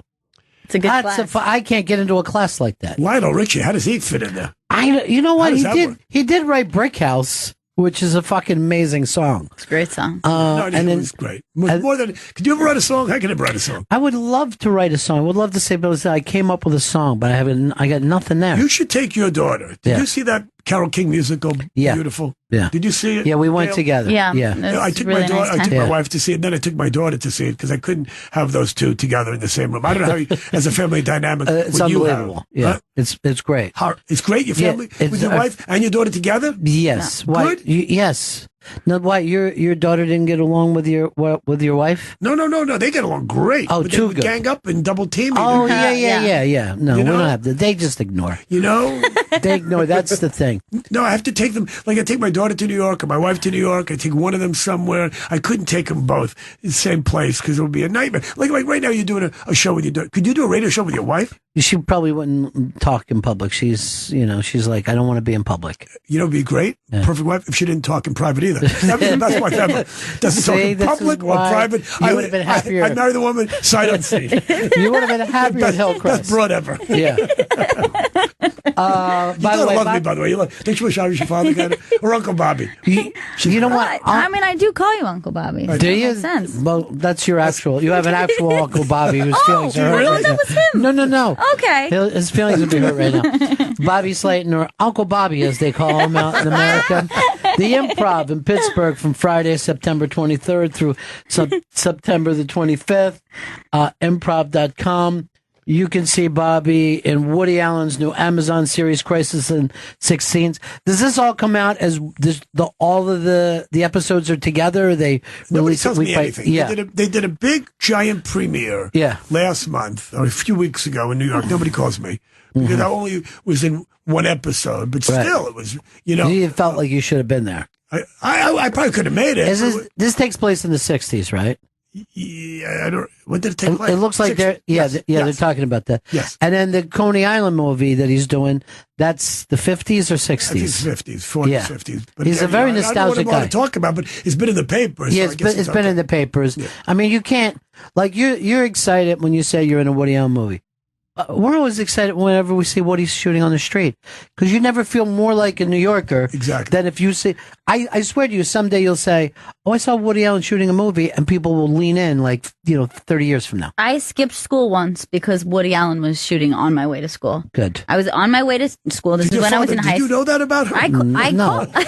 Like, I'm not going to care if somebody skips school. I can totally understand people don't want to go into school. You called me and I went down and watched it. Yeah. So then I was like, well, I'm not going But to it was school very today. funny because it was This such is a insane. small crew. Yeah. Like, it was I see very- commercials with bigger crews than what he uses. He uses a couple guys. I don't even think was there lights set up? Like, well, it was an outdoor thing, but Yeah. it was very skeleton crew. If you it was a will. skeleton crew. And they were sound shooting guy. a Jason Biggs scene. Yeah. Jason Biggs was in the movie. I can't think of who else was in that movie. Bobby had a small scene. Just you only had a couple I lines. have a lot of lines in a lot of movies. I get cut out. My entire film career, I told you this once. My daughter or my wife, I don't know who it was, but whoever wasn't hating me that week, but they put together a little thing with all like 13, 12 movies, whatever I did. And my entire movie career was like 12 movies. It was like 14 minutes. And 8 of those were the Rat Pack movie. So, and what really sucks, if you're famous, they're called cameos. Right. When you're me, it's called bit part. It's called nothing, Well, remember, I bring this up all the time that Bobby said that I thought he was in more movies than he was in. And he said it's because I point at the screen and go, "There's Bobby." And when he fucking said that, it was one of those things I felt like I was rolling away. Now, I only saw you for a minute in Montreal. Right. And you gave me so much information. It was like, if there is an underground dirty gossip type of thing, you're telling me where's fucking Flats is copping, what he's paying for prostitutes in the islands. He shows me a thing. Look at Flats her. is listening now, by the way. She's up in my room right now. And it was I was with you for 45 seconds. Maybe a minute. Yeah. To max. And it was like if Bob Guccione had a gossip column. It was the funniest thing. And like I'm doing an unmasked, like 45 minutes later, I started laughing just thinking about it. Well, I don't see you very often. No. First of all, when I'm Italian, your father never goes, "Hey, let's go have a drink, let's go have a dinner." We don't socialize. No. I know, which is fine. I don't really have a lot of time. Well, you invited me to that dinner that I refused to go to because I don't want to end up in the paper. Well, nobody wound up in the paper for the last 3 dinners we had. Let me say this. If you went. If I said right now who's all at that dinner, we'd be in the papers tomorrow. If I even said, here's where it was at, here are the people here. So can't you just go and not say anything? No, that's not what I'm trying to say. It's a fucking risky proposition that you're doing. At your age and my age, can't you take a little risk once in a while? So what if you wound up in the paper? Ron Bennington had dinner with this. And who's going to give you shit about it? Who cares? That sounds scandalous. Really, who cares, really? Really? Okay. Okay, then I'll say who it is, who was there, and you'll care.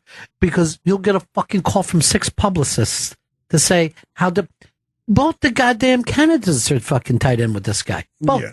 Yeah. Well, it's okay. Yeah. Well, let's not talk about that. See, that's what I'm saying.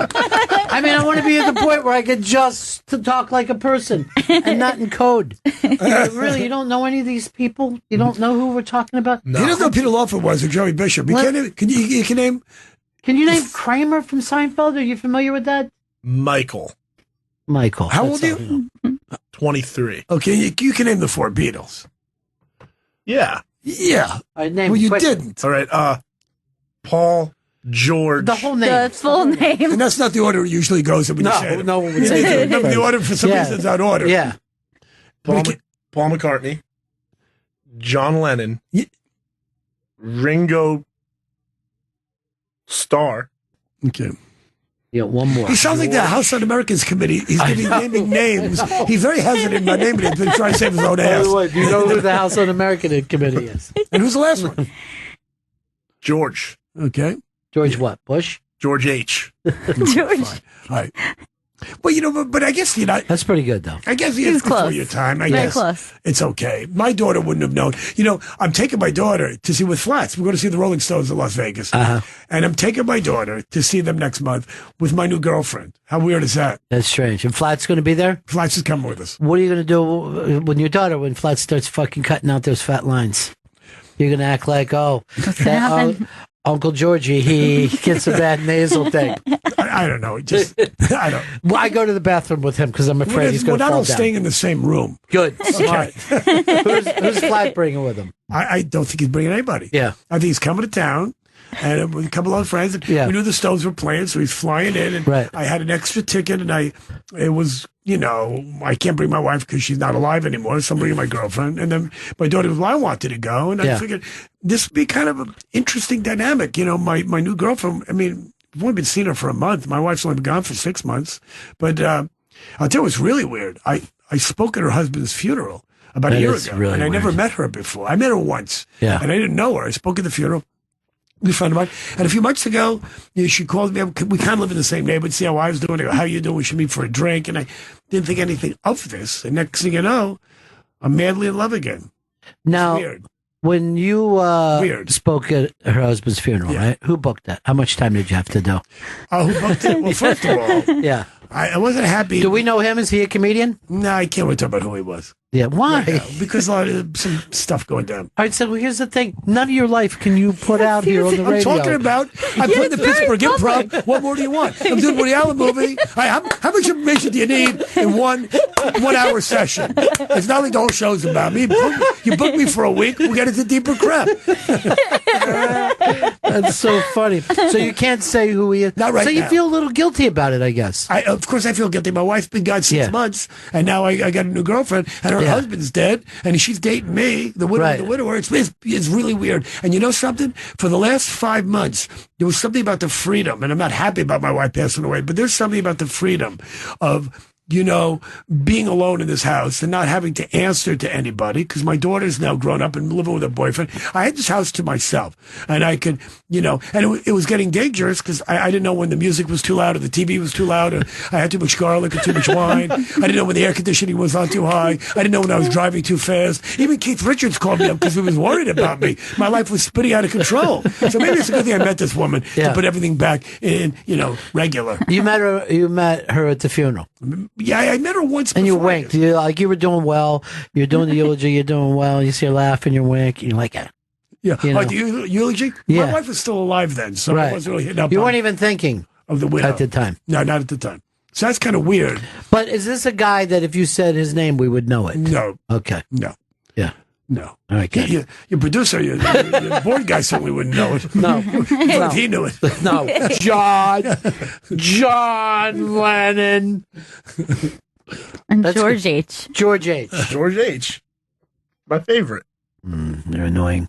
But that's good, though.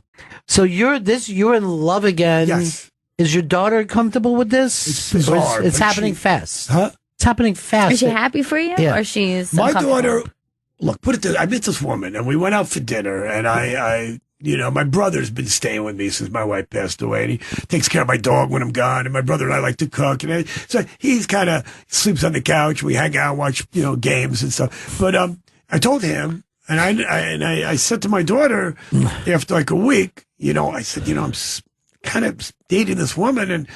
And she says to me, first of all, Daddy, I'm really happy for you if you're happy. I just don't understand why anybody would want to date you. So she's suspect. Like, why would somebody want to date? Why would somebody want to date you? Yeah. She said more like that. Very but I expect nothing less of her. You know? And it turns out that she really, my wife was making jewelry and it was a beautiful jewelry designer. It turns out this woman does the same thing. And so they hit it off well. And I said, you want to come to the Stones with us? And now they're best friends. So now they'll gang up on me. Then my wife is fine. I have a new broad in my life to give me shit. But so it is what it is. Now, before you were married, did you always have steady girlfriends your whole life? Or Yes, you that guy? You're always, really weird. As much as I don't like women, it's surprising. Before I met my wife, I was with some lunatic broad for 4 or 5 years. And then I was with a crazy broad before that. And I realized, maybe this is the kind of women I'm attracted to. And it's the kind of woman that would date me. It doesn't take Dr. Phil to figure this out. Right. But some guys always have to be in a relationship. Chris, you don't have to be in one? You even lied to us about being with your girlfriend now? Lying, that's a strong word to use. Well, you're not telling all the details. You're like Bobby. Like, there's some really great details that you're leaving out. There's plenty of stuff that I'm referring to keeping in my private life. I wonder what Bobby's like keeping from us. Like, what happened that he doesn't want us to know? I'll tell you off the air. Okay. Because I know you're not going to say anything. I'm good that way, aren't I? Here's what's really weird. This woman, she loves to stay home. She hates going out, despises people, loves dark chocolate, arugula, Ray Donovan, just likes to drink wine and hang out and have sex. And I'm going, this is like the perfect broad. Right. And she doesn't talk a lot. Somebody that doesn't want to follow you to a club. No. You go to the comedy store, she doesn't go with you. No. She doesn't want to go. She doesn't care. And I go, good, I don't even want to go. Good, because that leaves you open to meet people. Did you mention arugula as one of the pro? Yeah. That's a pro. Did you say arugula? Was it pro? Yeah. Arugula. Why is that a pro? You know what arugula is? It's a vegetable. Huh? A vegetable. It happens to be the name of my black cleaning woman. Yeah. They get along very well. What movie? You got to like arugula. It's a vegetable. What movie? And then there's rugula. What? I don't. Oh, God. Gee, you're suddenly panicking. I don't know what's happening. He's only 23. Arugula is a vegetable. I know that. I know, but I was giving you the Steve Martin movie. I don't know it. Okay. You know who Steve Martin is, right? Yeah, I know who Steve Martin. You know who Martin Mull is? No. Oh, I could beat you to death for that. I could just beat you to death. I'm surprised. You know what's great about doing the show today? You didn't do it last time either. You didn't set me up with any. No. Those days. Kind of like hidden camera video things. You know why, right? Phony phone calls you do. You know why, right? Because my wife died? Yeah, you lost your wife, so I would never tease you. This dead wife thing, it's been, it's horrible, but you know about that benefit those comics did for me, which I did not want. Right. But you know what? I will never make fun of my agent or my manager again, because when Teddy passed away, my agent called my manager and said, how's Bobby doing for money? And my manager says, Bobby's never done well for money. I've always managed to piss away every cent I ever had. And I've learned the hard way once you get taxes and credit. Anyway, I was doing okay. And my manager calls me and goes, we want to do a benefit to help you to pay some of your wife's medical bills and hospital expenses because they're going to be outrageous. And I said, well, she has Blue Shield and I don't know what's going to be covered because a lot of stuff was out of pocket. A lot of stuff was out of network and a lot of stuff. I don't know what's going to. So my manager goes, we shouldn't wait. We should do a benefit. And I go, why don't we just wait to see? I'm not a charity case. I don't need the money right now. And before I could say anything, my manager calls me back and goes, Ray Romano and Bill Burr are in. And I go, what do you mean they're in? And Live Nation wants to help with this theater. And I go, and they got a date. And I'm going, oh my God. And then before you knew it, all these comics from, Lovitz and Dana Carvey and Bob Saget and Louis Anderson and Brian Regan were flying in from Vegas. And I just, it kind of very humbling that so many people cared, Yeah. Well, here's what happened. Flats called me up and Flats said, hey, you're doing this benefit for, Bobby. He goes, would you come out and MC it? I go, sure. And then I hear Arsenio Hall as I'm saying it.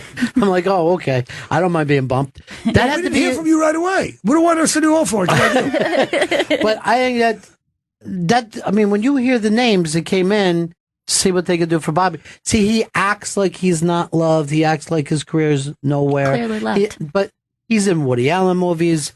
women are crazy about him. That's you know, right. he couldn't forget about all this stuff. He couldn't lower Including his your daughter, wife. by the way. He couldn't lower his wife into the ground, and there was a line of women saying, you know, look, I'd like to come over, you know, check in on you. Yes. You know, I'll tuck you in, make sure you're okay. He's beloved. All right. He's going to see the Stones.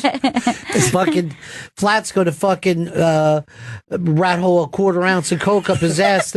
Flats will come walking out off the plane like this, from side to side. Do your audience pretty much know Flats now from the show? Flats is beloved. You know what? Flats. Wait, if he died, all these people do benefit for him too? Most of the people that would do a benefit for Flats have died already. Most of his friends died. That's the, you know. I don't know why I'm laughing. You live in a fast life, you know what I mean? Right now, Flats is the guy. Other than his foot, he's been in unbelievably great shape. Flats. Yeah. But and always great to me, you know. But always hilarious too, right? Like people don't realize that he's funnier than most comics. He's funny. There's a few guys out there like that that are funnier than most comics, and the great stories he has. You know, Rod Stewart and getting the Porsche, and Rod Stewart, I pay it. Great, just great funny stories. Some of them have to be true. Some of the stories that he tells are so good. There has to be an inkling of truth in them.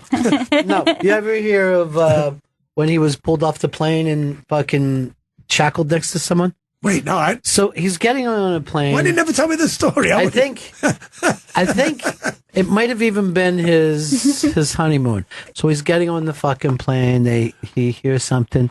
He's called, you know, to the front of the plane. They fucking throw the cuffs on him. They take him up. Something that, you know, he's wanted for. They put cuffs on him and a fucking black dude, right? And he's looking over the guy. This guy's familiar. It's Sly Stone. He's cuffed to fucking Sly and the Family Stone. Wow. That's how his life goes. But why was he cuffed to him? Why was he cuffed to him? I don't know. In those days, you know, he's from the Chain Gang days. You know what I mean? Like Tony Curtis and Portier in that movie. Except for neither one of them would run. Yeah, the Defiant Ones. That's the name of it. I love that movie. Great movie. Yeah, that was to me like when I saw 48 Hours. I'm like, is this supposed to be like the fucking Defiant Ones updated? You know, do any of these things make sense to you, Chris?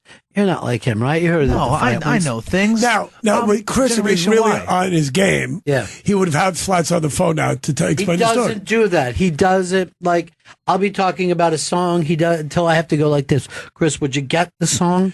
Like I'd be doing Everyday People right now. Didn't you think about getting Flats on the phone to tell Why the wouldn't story? you do that? I should have. Did you get him on the phone? I don't have him on the phone yet. Oh, Why, God. Chris? How about now? By the way, can't do it. Flats has been working Bobby Slayton's football gimmick. How'd he do though? Oh, he lost. He's his already best. out. Yeah, Bobby's Oh, out. my So it Bobby's looked out like of you, football pool. remember how you're like, I don't know anything about Yeah, football? because Chris asked me about your football thing. I'm not playing for some football fantasy pool thing. I don't watch football. What do I want to get involved with that for? Yeah, Fun though. That's the only reason. So Flat became you, and he played the part of you, and he was going to keep the Joe Montana ball for himself, but he was out in 2 weeks, like everybody from Philly when it comes to gambling. That's the problem. It's a big problem. Yeah, you can't take the Seahawks. Did you reach him? I've not called him yet. Oh my God, it's the wisp all over again. Oh God! You see what I go through, Vito? This is why I need you to strengthen up. Because you're one breath away from that being your position, okay? You're already dressed the same as him. You keep your hair the same. You're ready for it. Your facial hair is really starting to get very similar, too. Like, you're on a very similar path.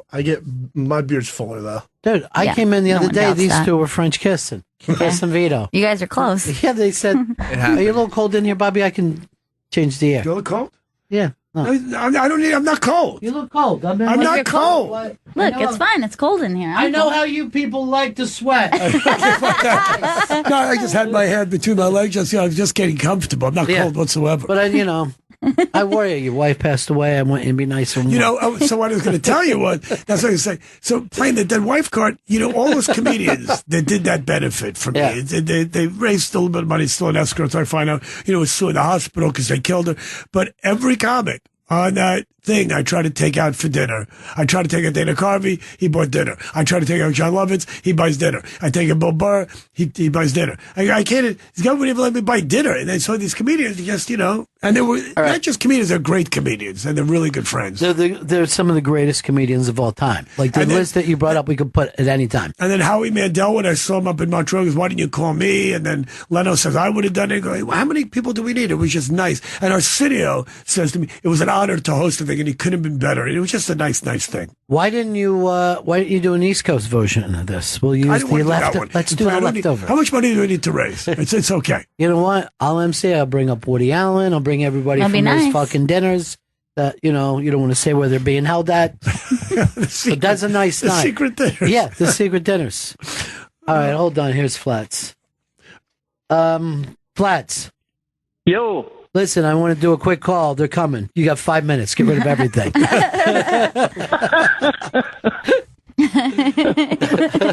Geronimo! And that means he starts flushing. I was trying to tell... Bobby did not know the story about you being drug off the plane. Oh, yeah. How come you never told me that? With Sly Stone, you never... All the meals and time we spent together, you never told me that story. You know what he said? He said, wanted to tell you, couldn't get a word in edgeways. I tried to tell him. I just got married, and we went on our honeymoon to the Bahamas, and as we landed, I was like, "Well, this was easy. We could have brought a little something back." And the custom guys came on the plane and came to my seat and said they wanted to see me, and they drugged me off the plane and took me to the Fort Lauderdale jail, and I was in the cell with Sly Stone. He got busted for shoplifting a diamond ring from a jewelry store. Yeah, but that don't make you a bad person. That don't make you a bad person. Oh, I thought the way Rob was telling me, I thought that you guys were chained together. You told me. We were handcuffed. They took us into court because they were in the same cell. We were like, the monkey. In a monkey game, we were chained. We were handcuffed, and they took us into court. And I was all proud. I was with Sly Stone. Yeah. Did you keep like humming his songs to him? If you want me to stay. Now this is the thing. This happened to Flat even before there was a no-fly list. How the fuck? You know what I mean? Like the no-fly list. Well, I had an outstanding warrant for a couple charges. So, again, that don't make you a bad person. No, I had to go back again to Delaware with an agent to go do the charges. What part of Delaware were you in? What part of Delaware were you? Claymont. There's a tough town.